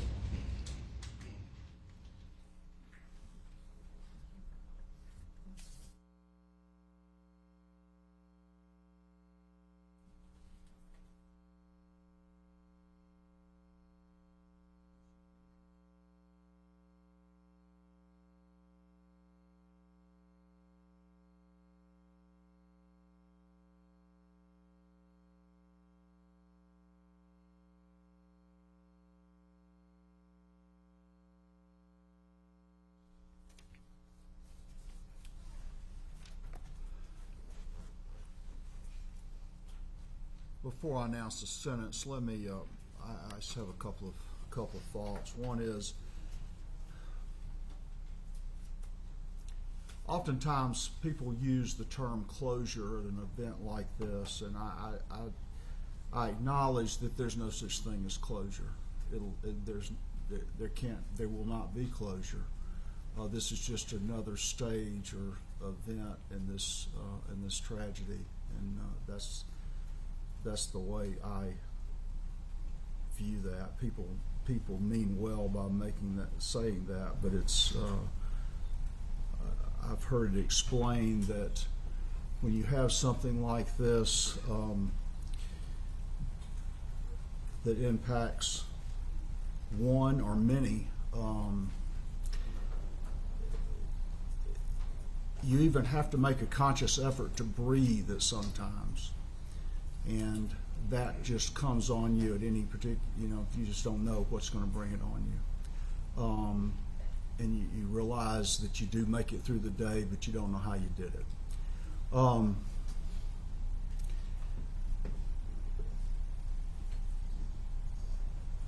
But I also, and this goes back to what Carrie Howell was saying, that as many times as you reflect on the loss, at some point you start smiling about the memories, and I'm hopeful that at some point that takes over to a certain extent. But there's very little, including the sentence of Mr. Ibarra, that's going to help much, and I acknowledge that.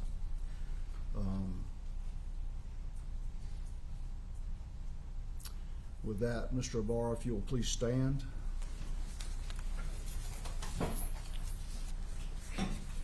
Count 1, malice murder. I sentence you to life without the possibility of parole.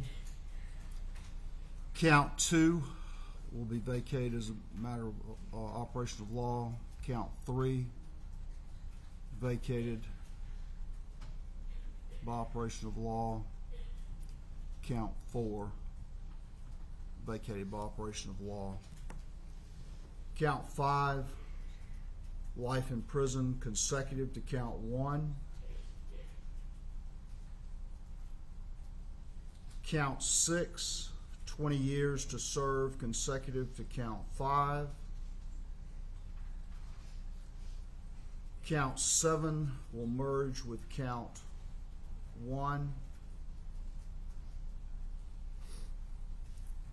Count 8, 12 months consecutive to count 6. Strike that. 12 months, but I don't want it to 6. This just should be consecutive. Count 9, 12 months consecutive.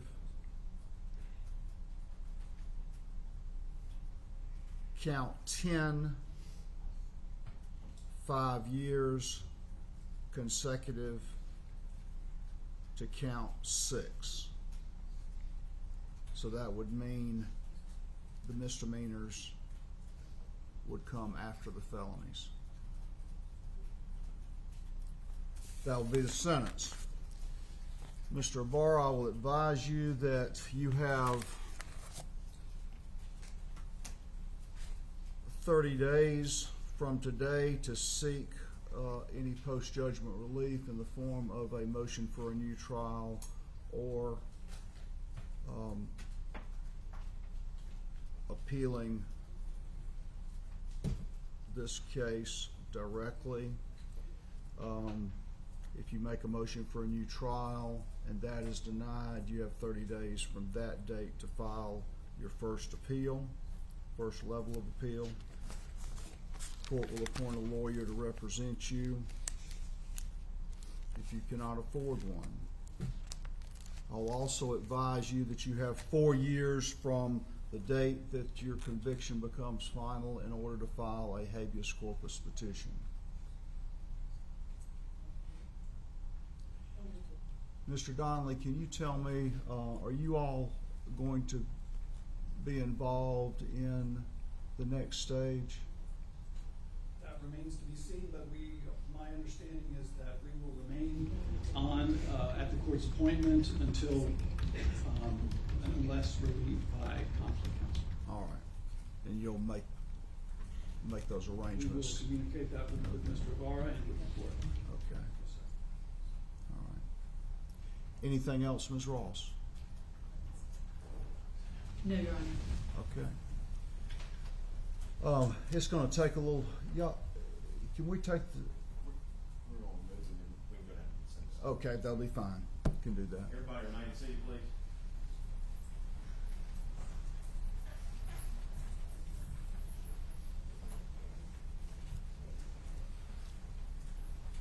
All right.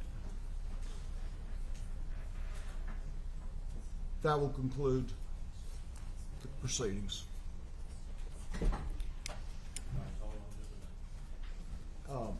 Can I ask you something, Dan?